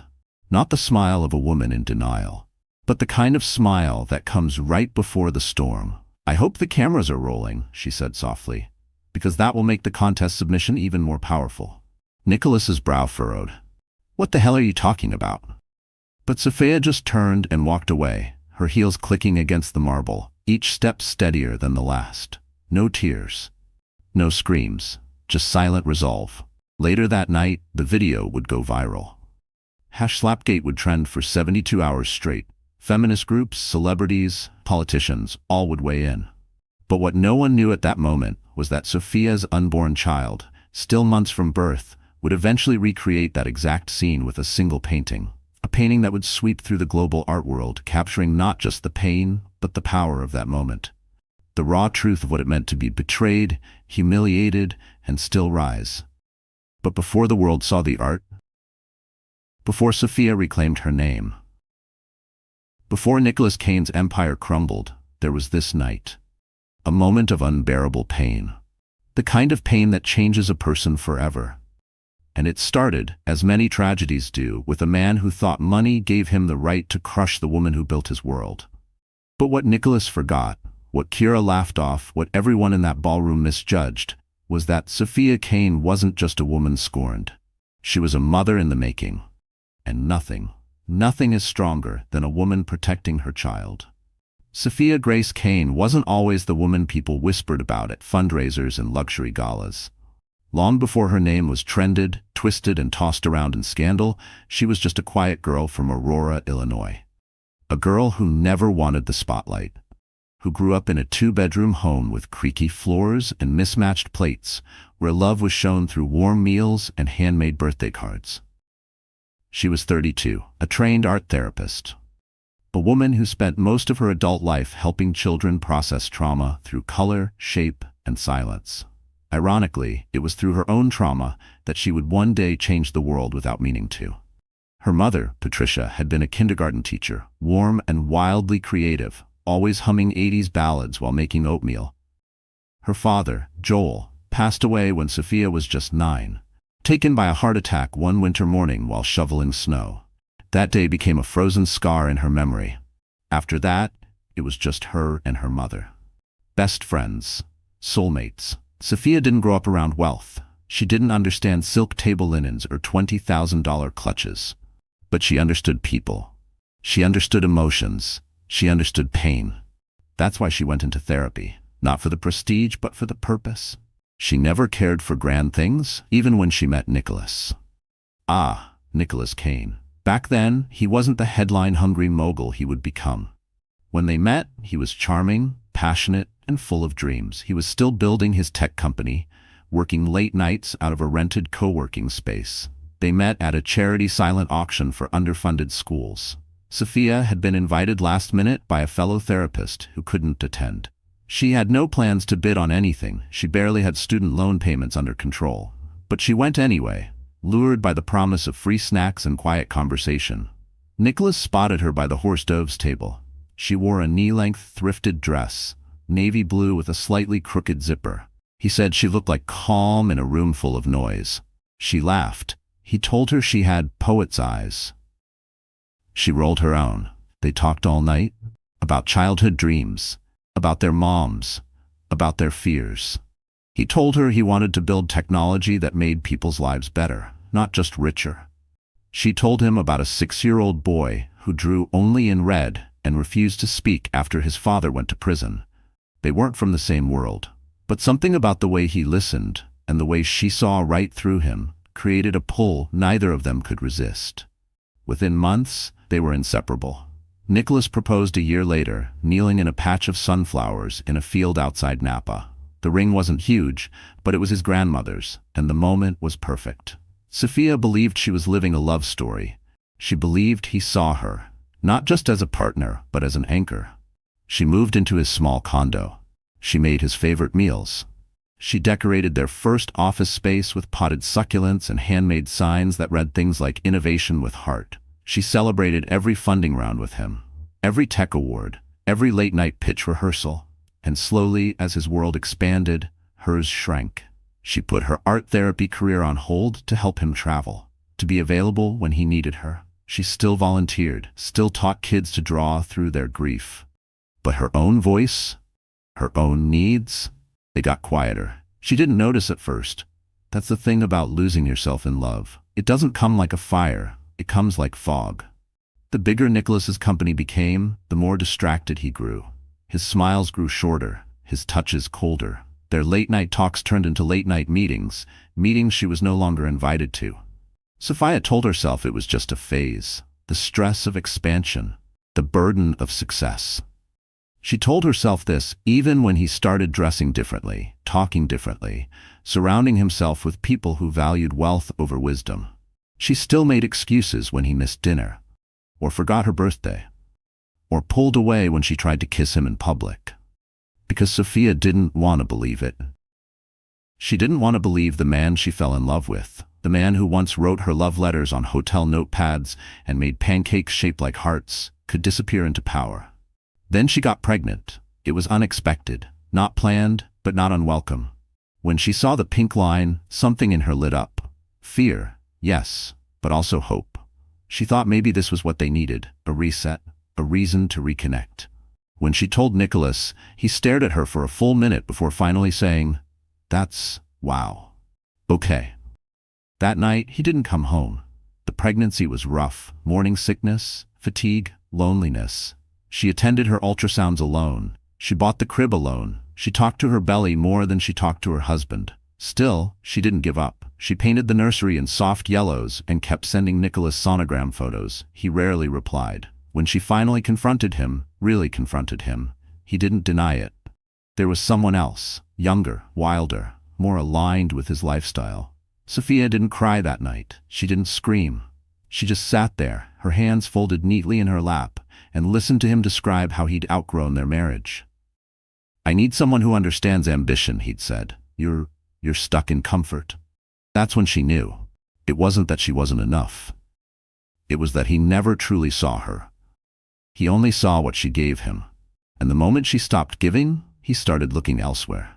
But what Nicholas Kane failed to realize, what he never paused long enough to consider, was that Sophia Kane was never just his support system.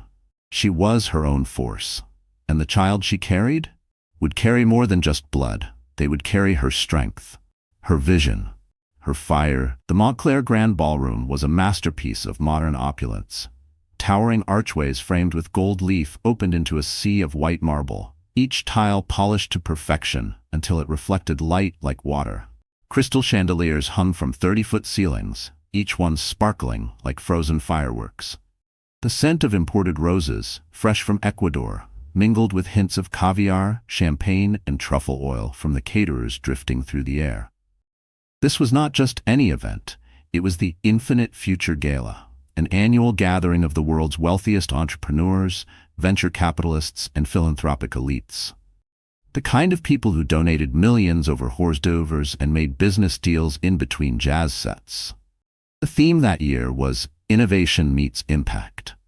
Banners with bold fonts hung from the mezzanine, featuring portraits of tech leaders and their charitable foundations.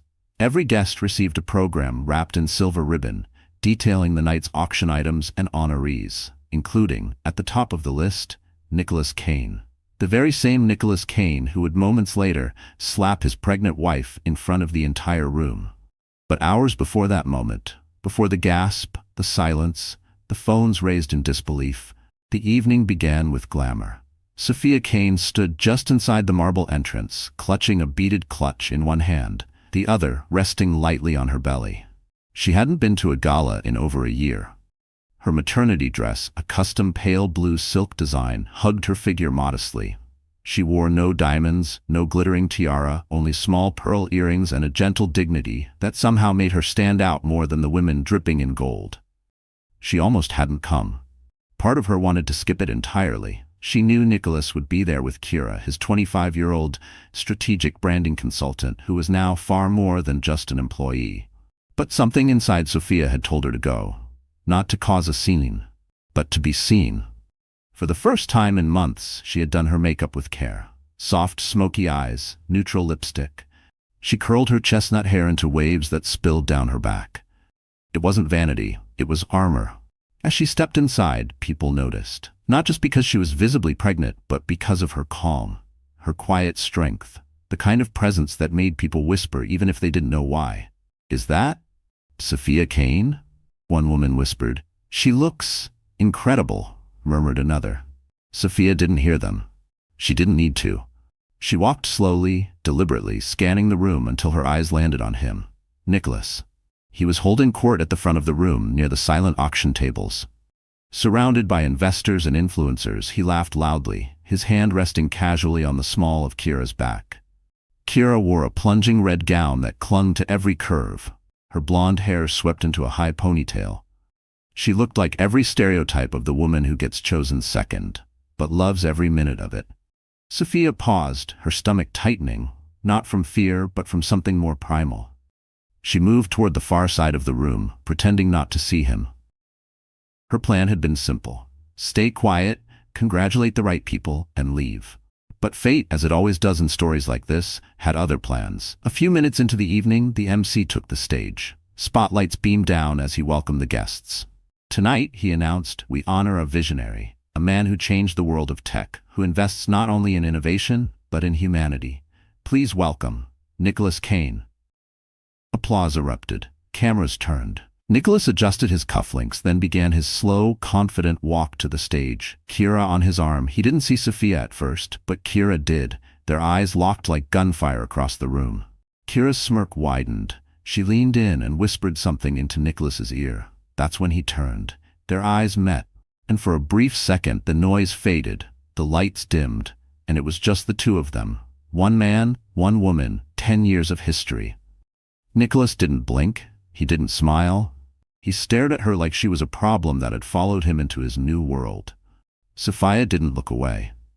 When he reached the stage, Nicholas launched into his usual charm routine. Thanked his team, thanked the investors, thanked the audience, never once mentioned his wife. And as he stepped down, the room seemed to lean toward him, waiting to see what would happen next. Sophia had planned to leave then. She had promised herself she wouldn't get involved. But as Nicholas walked back into the crowd, Kira clinging to him like a badge of conquest, something in Sophia cracked. She walked toward them. Not fast, not storming, just steady. And when Nicholas turned and saw her approaching, his face froze. "What are you doing here?" he hissed. "I was invited," she said evenly, "like every year." Kira rolled her eyes. She probably thought this was a school fundraiser. The insult barely registered. Sophia kept her gaze on Nicholas. "Congratulations," she said, nodding to the plaque in his hand. The speech was nice, a little ironic, but nice. "Leave," Nicholas whispered sharply. "Now." "You're making a scene," Kira added. Then came the moment. The moment no one could take back. Nicholas stepped closer to her. Too close. And with the entire ballroom watching, phones already raised, he raised his hand and struck her. A slap that echoed through more than just air, through history, through hearts, gasps, screams. Chairs scraped the marble. Sophia didn't fall. She straightened and said only one thing. "You'll regret that." Nicholas Kane was once considered the ideal modern mogul, a visionary, a man who climbed out of a tiny rented studio apartment in Brooklyn and rose to dominate the tech world. His software company, Kaneverse, became a household name after revolutionizing remote work platforms. By 35, he was on the cover of Time magazine. By 37, he was giving TED Talks about digital empathy. But behind the sleek suits and polished sound bites was a man no one really knew, except Sophia, and she knew him too well. Nicholas had always had a hunger in his eyes, even during the early days when he would cook pasta in their tiny kitchen and promise he was doing it all for them, for there was a fire in him that never settled. He was obsessed with winning, not just financially, emotionally. He didn't just want to succeed. He wanted to be envied. At first, Sophia mistook that ambition for drive. She supported him, defended him, forgave his long absences, his sharp words, his rising ego. Even when he started making subtle jabs at her career in therapy, "You help kids draw pictures while I close billion-dollar deals," she brushed it off. She told herself he was stressed, that success was changing him, that if she just stayed patient, he'd come back to her. He didn't. Instead, he found someone new, and not quietly. Kira Sloan entered their lives through a rebranding campaign. She was hired to revamp Kane versus Image. More bold, more daring, more Gen Z. Sophia met her once in a boardroom filled with glass and tension. Kira wore a white blazer with nothing underneath. She greeted Sophia with a smile that didn't reach her eyes and called her sweetheart like they were old friends. Sophia didn't miss the way Kira leaned into Nicholas during the meeting, or how Nicholas kept glancing at her lips. It didn't take long after that for things to unravel. Nicholas stopped coming home on weekends, stopped touching Sophia, stopped pretending. The first time she asked him directly, "Are you cheating on me?" he laughed, a soft, cruel laugh. "You always make everything so dramatic," he said. "It's just work." But it wasn't just work. It was Kira. And Sophia knew it. She found hotel receipts, a lipstick-stained cocktail napkin in his jacket pocket, a message on his phone, "I missed last night already," from a contact saved as Kevin. When she confronted him again, there was no more denial, no more lies. "Yes," he said flatly, "and no, I'm not sorry." He didn't apologize. He didn't try to explain. He didn't ask for forgiveness. Instead, he accused her of being the problem. "You've changed," he said. "You used to be exciting. Now all you do is nest and whine and act like your pregnancy gives you moral authority. Newsflash, it doesn't." Sophia stood in their kitchen that night, heart pounding, belly heavy, hands shaking, and Nicholas? He packed a bag and left without looking back. The next day, tabloids exploded. Tech titan Nicholas Kane spotted with mystery blonde. A week later, meet Kira Sloan, Kane versus sexy new muse? Photos followed, of Nicholas and Kira in Malibu, kissing on a yacht, holding hands at a fashion show. The world devoured their affair like candy. And Sophia? She became a ghost, erased from the narrative. Even their shared friends distanced themselves. Whispers began. Maybe she was boring, he outgrew her, she was just a therapist. What did she expect? But Kira Sloan wasn't just a mistress, she was a strategist. She knew how to play every angle, on Instagram, in boardrooms, on red carpets. She posted vague captions like, "Don't settle for safe when you can have spectacular," with photos of her wrapped in Nicholas's arms. She gave interviews subtly painting herself as misunderstood. And behind closed doors, she told Nicholas to cut Sophia off financially. "She'll be fine," Kira said. "She'll figure it out. Focus on us." Nicholas listened. Sophia's credit cards were frozen. Her car, leased under Nicholas's name, was repossessed while she was at a prenatal checkup. The mortgage on the home they shared was suddenly under renegotiation, and her name was quietly removed from the title. Sophia was 7 months pregnant, and she was being erased. But what neither Nicholas nor Kira understood, what they completely underestimated, was that betrayal doesn't destroy a woman like Sophia. It awakens her. She didn't scream or beg. She didn't go to the press. She didn't even reply to the tabloid requests. She just started planning, quietly, intelligently, with the same patience she once used to help children find their voice through art. Nicholas had taken her comfort, but not her power. And Kira? For all her designer clothes and public confidence, she couldn't hide the fact that she was still a shadow standing in Sophia's light. The night of the gala, the moment Sophia walked in, Kira knew. She saw it in Nicholas's eyes. The moment he saw Sophia standing at the entrance in that soft silk dress, glowing with quiet defiance, something shifted. It was the first time he'd looked uncertain in weeks. And Kira felt it. That's why she pushed him. That's why she whispered, "Are you really going to let her ruin this night?" That's why Nicholas raised his hand, not just out of anger, but out of fear. Because deep down, he knew he had made a grave mistake. And Sophia? She was done staying silent. The moment would be replayed a million times, from phone screens to primetime news, pixelated, slowed down, dissected frame by frame. But nothing could compare to what it felt like being there. Right there, under the gold chandeliers of the Montclair Ballroom, right in the middle of New York's wealthiest crowd, right in front of CEOs, journalists, influencers, and investors.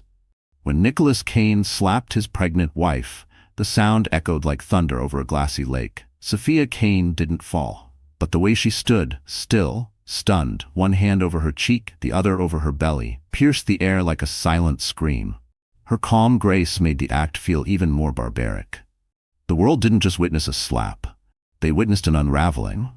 For a heartbeat, nobody moved. Then came the gasp, the ripple of hands over mouths, the flash of phone cameras. Some tried to pretend they didn't see. Others turned away out of fear or cowardice. But a few brave souls stood frozen, their eyes wide in horror. Even the string quartet had stopped mid-note. Nicholas, breathing hard, didn't seem to understand the gravity of what he'd just done. "You think you can show up here and embarrass me?" he hissed, stepping toward Sophia again, like he still had control. Kira Sloane, his mistress, didn't stop him. In fact, she smirked. She stood tall in her red dress, a glass of Dom Perignon in hand, eyes gleaming with cruel delight. She whispered something under her breath, something only those closest to her could hear. "She's always had a flair for drama." That comment, later captured on a hot mic from a nearby TV reporter, would be played endlessly, quoted in articles, condemned across the internet. But Sophia didn't respond. Not to the slap. Not to the whisper. Not to the crowd now circling like vultures, unsure whose side they were supposed to be on. Instead, she took a breath, straightened her spine, and said, "You're going to regret this." Her voice wasn't loud. It didn't need to be. The words hung in the air like prophecy. She turned and walked away. Her heels clicked rhythmically against the marble floor, the sound echoing through the stunned silence. No one tried to stop her. No one dared. Security didn't move. The event coordinator froze. Kira raised her eyebrows as if amused, while Nicholas watched Sophia disappear into the crowd, his chest heaving with a mix of rage and something else, panic. Because somewhere, in the depths of his ego, he knew. He had gone too far. The night unraveled after that. People whispered in corners, debating what to do. Someone called the board of the Kane Foundation. Someone else alerted the PR team. Within minutes, damage control went into full spin. She provoked him. She's emotionally unstable. She's hormonal. But the videos told the truth. The videos, captured from 5 different angles, within minutes uploaded to every platform imaginable, showed a calm, pregnant woman being struck by her husband. And the internet doesn't forget, by midnight, the hashtags had started trending. Justice for Sophia, Kane cancelled, pregnant and powerful. At home, Sophia sat on her living room couch, wrapped in a blanket, barely speaking. Her sister Eliza had picked her up from the gala, clutching her like glass the entire ride home. Sophia hadn't cried. Not yet. She just sat there, her hand gently resting on her stomach, staring blankly at the dark TV screen. "You should go to the police," Eliza said, pacing the room, "or the press, or file a restraining order, something." Sophia shook her head. "Not yet." "But he hit you, Sophia. In public, with that woman right there." "I know," she said quietly. "Do you want revenge?" Sophia's eyes slowly lifted to meet her sister's. They weren't red. They weren't wild. They were focused. "I want truth," she said. "I want the world to see what he really is. And I want our child to know I didn't break." That was all she said. The next morning, she woke to hundreds of missed calls. Journalists, lawyers, activists, strangers, women who had seen the video and wanted to stand with her. But Sophia didn't post anything. She didn't go live. She didn't do interviews. She did something else. She called her old mentor, Julia Rivera, a renowned human rights artist, and asked for canvas, paint, and silence. Then she began to paint. In her sunlit studio, surrounded by baby clothes and unopened gifts from baby showers she never had, she painted what she remembered. Not just the slap, but the moment, the colors, the stillness, the cruelty, the truth. What came out was a masterpiece, a raw, haunting scene. Sophia, mid-turn, with a soft glow over her belly. Nicholas's hand in motion, caught between violence and regret. Kira's smile painted like a slash of red against the backdrop of glittering chandeliers and cold, watching eyes. It was titled simply, "The Moment." And when her baby was born, 2 months later, healthy, strong, beautiful, Sophia submitted the painting in her child's name to the International Motherhood and Art Showcase. No one expected it to win. But it did. Not just the showcase, but every category. Critics called it the most important painting of the decade. News anchors called it a revolution in color. And Sophia? She stayed quiet, because the art said everything. The following days after the gala felt like walking through glass. Sophia Kane woke up to the sound of her name trending across the internet, but her body still trembled from the slap. Not from the physical sting, it had faded, but from the emotional weight it left behind. Betrayal didn't leave bruises on the skin, it carved into the soul. The walls of her townhouse felt colder now. The nursery she had so lovingly painted in soft yellows now looked like a hollow fantasy. The tiny clothes folded on the dresser, the ones with ducks and clouds, felt like props from a life that wasn't hers anymore. Sophia sat in bed for hours, staring at the sunlight pouring through the curtains. Her phone buzzed non-stop, messages from strangers, some offering support, some begging for interviews, some just sending stories of their own heartbreaks. She ignored them all. She didn't have the strength to explain herself, to speak, to be anything but still. Eliza came by daily, trying to coax her out of bed, sometimes with soup, sometimes with firm words, sometimes with a hug. But Sophia stayed quiet. "I just want to disappear," she whispered once. Eliza knelt beside her bed, her voice cracking. "You don't get to. You're not done yet." But Sophia felt done. She felt broken in places she couldn't name. Even simple things became impossible. Brushing her teeth, eating, standing too long. She was 8 months pregnant, and her body ached. Her heart ached more. She thought about the night she met Nicholas, the way he looked at her like she was magic. She remembered their first apartment, their inside jokes, how he'd make her pancakes shaped like hearts. How did it all become this? A slap, a mistress, a viral scandal. Every time she tried to move, memories pinned her down. One afternoon, she wandered into the nursery and sat on the floor, her back against the crib. She stared at the wall where she'd painted a tree. It had bright leaves and tiny birds. A tree full of life. But now it felt like a lie. Tears came then. Heavy, ugly sobs that racked her entire body. She cried for herself, for her baby, for the woman she used to be. She cried until her breath came in hiccups, until her throat burned, until she couldn't cry anymore. And even then, she kept sitting. The world outside kept spinning. News anchors debated the ethics of filming trauma. Feminist leaders cited her case as a wake-up call. Protesters stood outside Canverse headquarters demanding justice. Nicholas issued a cold public apology, saying it was a moment of stress. Kira posted a cryptic Instagram story. Some people need drama to stay relevant. Sophia didn't respond. She watched it all like a movie playing without her. People assumed she was plotting revenge, but the truth was, she didn't know what to do next. She felt nothing, and everything. All at once. Then came the night she collapsed. She was alone in the kitchen, trying to warm up soup. Her hands were shaking from days of barely eating. As she reached for the pot, a sharp pain shot through her back. Her knees buckled. She hit the floor hard. She lay there staring at the ceiling, too scared to scream.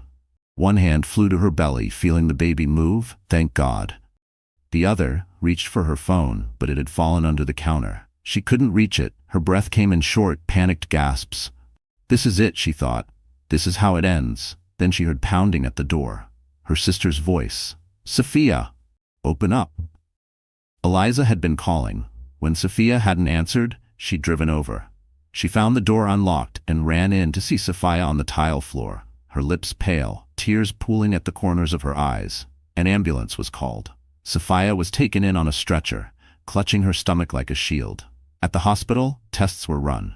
The baby was okay, but Sophia was dehydrated, malnourished, and emotionally exhausted. The doctor's words were clinical but clear. "You need to rest, Mrs. Kane. You're in survival mode." Sophia turned her head away. She didn't want to survive. She wanted to live. But she didn't know how to anymore. That night, she lay in the hospital bed staring at the ceiling tiles. It was quiet, except for the gentle beep of the monitor and the baby's heartbeat echoing in the room. That sound, steady and strong, did something to her. She realized she wasn't alone.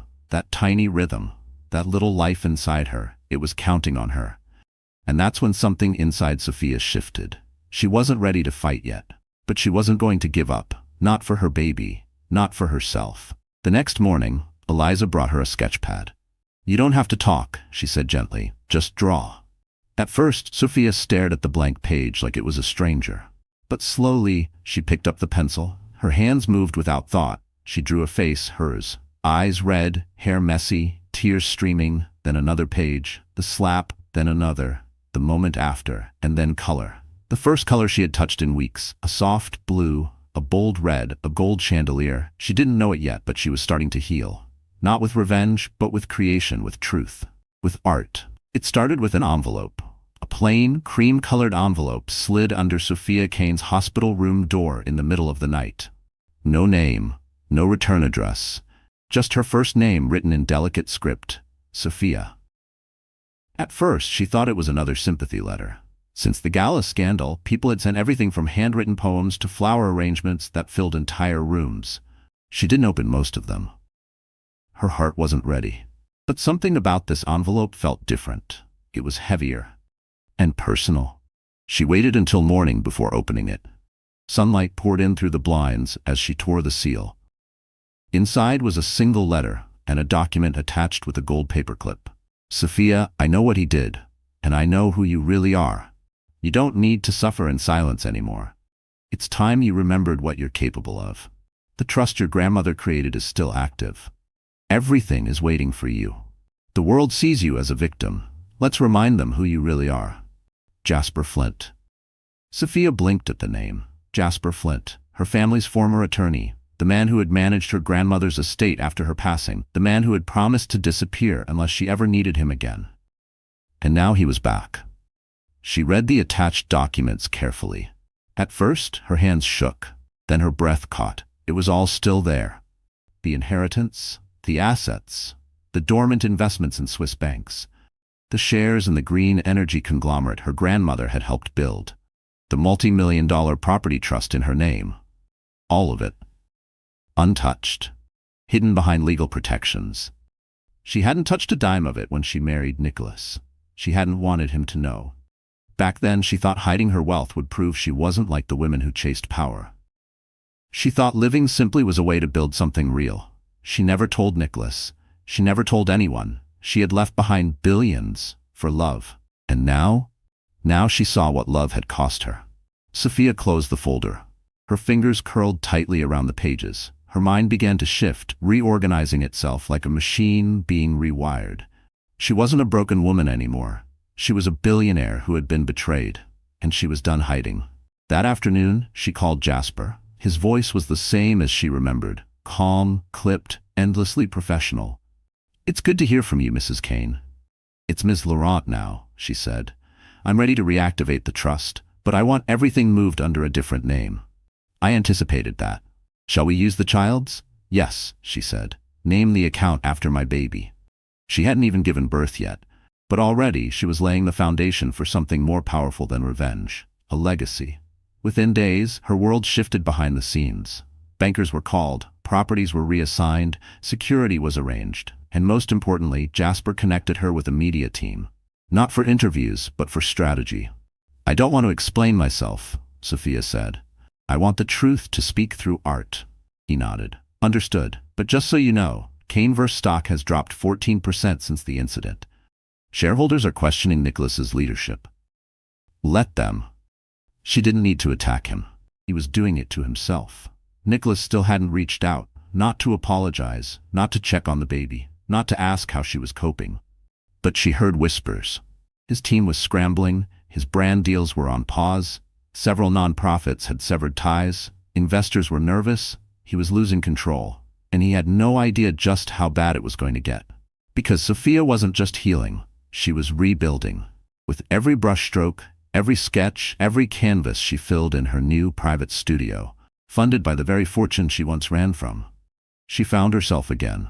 She painted without limits, scenes of strength, of mothers, of silence, of fire. One painting in particular stood out. It was titled Inheritance. A woman holding her baby, behind her, flames, in front of her, a mountain of gold. But her gaze, steady, unflinching, looked not at the gold or the fire, but straight at the viewer, daring them to look away. Sophia didn't submit it under her name. She entered the piece in an international contest under her unborn child's name, L. Laurent. The theme of the contest was resilience. She never expected to win. But weeks later, she received the call. "You've been selected as the grand prize winner," the voice on the phone said. "It's the most powerful submission we've received in years." The painting would be displayed at the Global Museum of Modern Art, and it would tour internationally. When the press release went out, Sophia didn't make a statement. But the art world was stunned. "Who is L. Laurent?" Became a trending search term. And Nicholas? He didn't find out until a reporter shoved a photo in his face at a press event. "Any comment on the award-winning painting by L. Laurent? Sources say the child may be yours." Nicholas stared at the image, the woman, the baby, the fire. He froze. And that's when it hit him. He hadn't just lost his wife. He'd awakened a legacy he could never control. Sophia Kane, no, Sophia Laurent, no longer moved like someone uncertain. The soft, hesitant steps she used to take, always careful not to make things worse, had been replaced with the confident rhythm of a woman who knew exactly where she was going. Her walk had power now. Her voice, when she chose to use it, landed like a hammer wrapped in silk. It had been 5 weeks since the art contest went public, since the painting Inheritance began its world tour. Sophia still hadn't spoken to any media outlet. She had no need to. The public was already on her side. Victim turned visionary, artist turned activist, billionaire by bloodline. But behind the scenes, the real transformation was happening. It started with her wardrobe. Gone were the soft, forgettable dresses she once wore to fade into Nicholas's shadow. In their place, sharp silhouettes, crisp white blazers, structured gowns with fierce necklines. Nothing too flashy, just the kind of style that said, "I'm not trying to impress you. I already won." Her team, handpicked by Jasper, was small but lethal. A lawyer, a strategist, and a silent investor from Geneva who owed her grandmother a favor. Together, they built a new foundation in her baby's name, the Laurent Initiative. Its mission? Protect and empower women navigating abuse during pregnancy.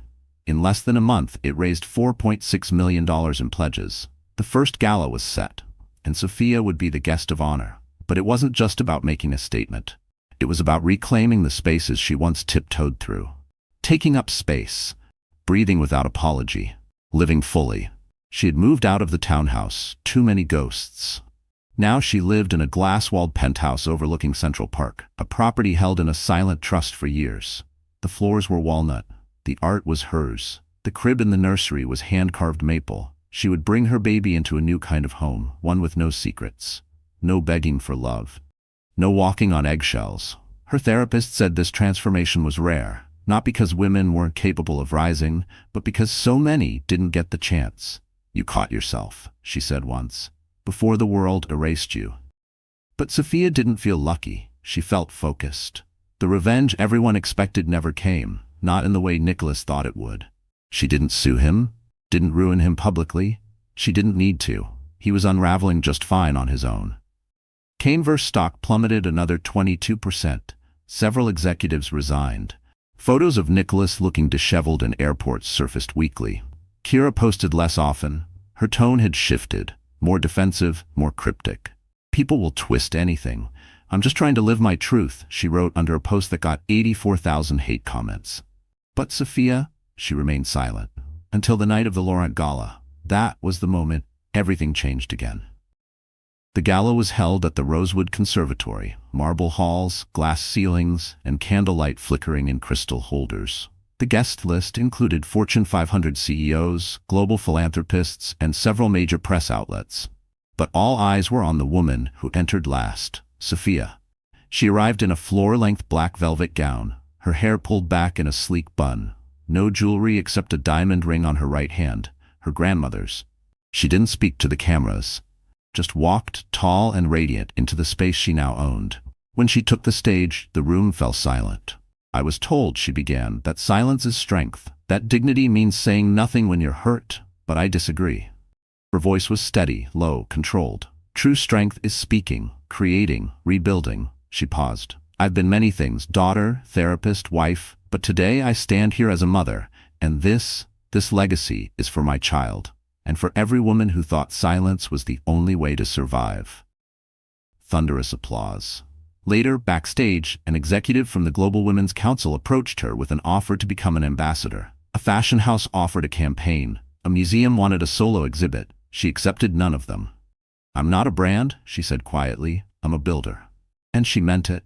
Over the next month, Sophia hired 10 women, each one a survivor, artists, coders, lawyers, mothers. She funded their projects, their dreams, their healing. And in private, she prepared for birth. There were still hard nights, still shadows, still moments when she looked at her baby bump and felt waves of fear. But then she remembered the slap, the silence, the moment everything shattered, and she'd place her hand on her belly and whisper, "We survived." She went into labor early one morning. No cameras, no entourage. Just Eliza holding her hand and a delivery room that smelled like lavender and courage. The baby came screaming into the world, tiny fists raised, lungs strong, a girl. Sophia held her close, tears falling freely now, and whispered, "You are mine, and I am yours. We build from here." The birth certificate listed one parent, Sophia Laurent, and under name of child, Luna Laurent, L for legacy and light. It wasn't a courtroom. It wasn't a screaming match. It wasn't a dramatic press conference. It was a gallery. The Laurent Foundation had announced its first official international exhibition, titled Mothers of Resistance. The event would be held at the Astoria Hall in Manhattan, an elite venue typically reserved for royalty-level donors and world leaders. But on that Thursday night, it belonged to Sophia Laurent. The invitation-only crowd buzzed with anticipation. Rumors had already spread that the artist behind the viral painting Inheritance, L. Laurent, was somehow connected to Sophia. But no one could prove it, until that night. The gallery itself was drenched in soft gold lighting, each painting hung with a single spotlight. Guests wandered from one image to the next in silence, reading titles like The Invisible Bride, Bruises You Can't See, and Room 328. In the center of the room, veiled by white silk, stood the newest piece. The crowd gathered around it as Sophia took the stage. She wore an ivory suit tailored with razor-sharp edges. In her arms was her newborn daughter, Luna, wrapped in soft cream cloth. Her presence alone silenced the room. "I was told once that to survive pain, you must forget it," she began. "But I think survival is not about forgetting. It's about making it unforgettable for the right reasons." A spotlight moved toward the silk-covered frame. Sophia looked down at her daughter, then back at the audience. "And tonight," she continued, "I share with you the moment that made me, that nearly broke me, that gave birth to her." With a nod, the silk fell. The room gasped. There it was, the slap. Frozen in paint, reimagined in stunning, brutal detail. Sophia, her face mid-turn, one hand on her swollen belly. Nicholas, hand raised. Kira in the background, blurry, irrelevant. The chandelier gleamed above them like a cruel halo. The piece was titled Breaking Point. The plaque read, "Artist L. Laurent, medium, oil on canvas. Owned and exhibited by the Laurent Foundation. Donated by Sophia Laurent." Nicholas had not been invited, but he came anyway. Of course he did. He arrived late, wearing his signature black coat and a desperate expression. He hadn't seen the piece until the moment it was revealed. And when he did, the color drained from his face. He moved closer, mouth slightly open, almost in disbelief. The crowd parted for him like smoke. Someone snapped a photo of the moment, him staring at the painting that immortalized his downfall. Later, it would be shared with the caption, "This is what accountability looks like." Nicholas stood frozen in front of the painting. Then his voice broke the silence. This is slander." Sophia didn't flinch. She walked calmly toward him, her daughter still in her arms. "This is truth," she said, "and the world finally sees it." Nicholas's jaw clenched. "You're trying to destroy me." "I don't have to," she replied, her voice cool. "You did that yourself. I just painted it." Then, calmly, she turned her back to him and walked away. The cameras didn't follow him. They followed her. Sophia gave a brief statement to the press outside the gallery. "I didn't make this exhibit for revenge. I made it for clarity, for justice, for my daughter, and for every woman who's been silenced, slapped, or shamed into staying quiet." The next morning, headlines dominated every feed. Sophia Laurent reveals she's behind L. Laurent art, the slap immortalized. Caneverse CEO humiliated by ex-wife's award-winning exhibit. From silence to spotlight, Sophia's masterpiece destroys Nicholas Kane. But the biggest blow wasn't public. It came privately. The Laurent Foundation announced it had acquired 4.8% of Caneverse stock. Enough to request a shareholder vote, enough to demand accountability, enough to push Nicholas out. The board didn't hesitate. His approval ratings had tanked. His recent behavior had cost them millions. And Sophia? She didn't just hold the pen now. She held the vote. The board met within the week. Sophia didn't attend in person. She submitted her proxy vote with a letter that simply read, "I believe Caneverse needs to return to its original vision, empathy through innovation, and that starts with new leadership." The vote passed. Nicholas Kane was ousted. Just like that. The man who once slapped his pregnant wife at a gala now found himself removed from his own empire, voted out by the woman he tried to silence. And Kira? She quietly deleted her social media accounts a day later. No more cryptic captions, no more red carpet appearances. She vanished from the narrative as quickly as she entered it. Justice didn't come with fireworks, it came with stillness, with clarity, with a woman reclaiming her power, not with fists or fury, but with art. The painting Breaking Point now hangs in the National Museum of Modern Art under tight security, constantly surrounded by visitors, educators, and students. It's studied in universities, quoted in activism seminars, admired by survivors across the world. But Sophia, she doesn't dwell on it. She's busy raising Luna, teaching her to speak boldly, teaching her to paint without fear, teaching her that sometimes the most powerful form of revenge is telling the truth beautifully. There's a quiet kind of strength that doesn't shout, it doesn't throw punches, it doesn't make noise, it stands, it breathes, it endures. Sophia Laurent didn't rebuild her life with vengeance in her heart. She rebuilt it with purpose, with clarity, with love. And as the sun rose on a quiet Sunday morning in her penthouse overlooking Central Park, she sat at her kitchen table, feeding her daughter a bottle, whispering stories about stars and colors and softness.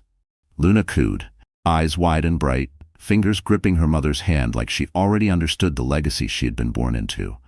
A legacy of resistance, of truth, of rebirth. Sophia had learned many things in the months following that infamous gala, but perhaps the most important truth was this. Women are not fragile. They bend, they break, they bleed, but they rise, every time.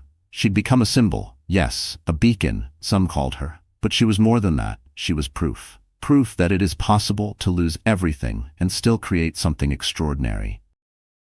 That dignity doesn't come from silence, it comes from survival with grace. She never set out to inspire a movement, she just refused to disappear. Her inbox was now filled daily with messages from women across the world. I left because of you. You helped me speak out. I found my courage watching you stand still in that painting. But Sophia always replied the same way. You had it in you all along. The Laurent Foundation continued to grow, now with chapters in 5 countries. It provided legal assistance, therapy, and emergency housing for pregnant women escaping abuse. Every story added to Sophia's fuel. Not because she saw herself as a savior, but because she saw herself in them. And while Nicholas Kane faded quietly into tech obscurity, his name mentioned less and less with each financial quarter, Sophia's grew stronger. But she never chased the spotlight. She kept her focus on Luna, on healing, on building. She often walked with Luna through the exhibit halls where her paintings now hung. She'd point to inheritance and whisper, "You saved me, little one. You gave me something to protect, even when I didn't know how to protect myself." Luna would reach out with chubby hands drawn to the colors. Sophia's heart swelled every time. In an interview months later, her first and only public sit-down, a journalist asked, "If you could go back and stop the slap from happening, would you?" Sophia paused for a long moment. Then she said, "No." The interviewer blinked. "No? I wouldn't stop it?" Sophia repeated. "Because the slap wasn't the worst part. The worst part was who I had to become to survive before that night. I was disappearing for years. That moment was just the spark that lit the fire I'd been burying." She leaned in then. Sometimes pain is the most honest mirror. The clip went viral. But it wasn't the soundbite that people remembered. It was the way she looked into the camera. Fierce, free. A woman who had nothing to prove, but everything to say. That evening, the young artist from Brazil painted Sophia holding Luna under a halo of broken glass and stars. She titled it, "She Stood Anyway." It became the cover of a new feminist art anthology. Sophia didn't know. She was at home, asleep beside her daughter. The truth is, she didn't need the world's applause. She already had what mattered. She had become the woman she needed when she was breaking. The kind of woman little girls would look up to, not for being perfect, but for being real. And the story, it didn't end with revenge. It didn't end with courtrooms or awards. It ended in peace and in a promise that no woman, no matter how forgotten, how betrayed, how quiet, would ever have to stand alone again. As Luna slept that night, wrapped in a soft blanket with sunflowers embroidered on the edge, Sophia whispered into the darkness, "You will grow up knowing that your mother didn't stay down, that she stood, even when it hurt, that she built something beautiful from something brutal. Because that's what women do. They turn pain into power. silence into art, and trauma into truth. And maybe, just maybe, that's the real happy ending. Not the applause, not the gallery walls, but a little girl growing up never having to wonder what strength looks like. Because she will have seen it in every brushstroke, every story, every breath of the woman who brought her into the world. So the story has ended. Our wonderful friends, are you still here with me right now? If you're still watching until this very moment, then I know, somewhere deep inside, you felt something. Maybe a whisper, maybe a wave, but it touched your heart, and that matters. This story wasn't just about betrayal or revenge, it was about reclaiming yourself, even when the world tries to erase you. As the philosopher from the school of heterodoxism once said, healing is not becoming who you were before, it's about creating someone stronger with the pieces. So if you've ever been broken, or silenced, or made to feel small, please remember, your comeback can be louder than the pain. If this story moved you, like it. Share it with someone who needs it. And don't forget to subscribe, and hey, drop a comment. Tell us your story. We're listening, always.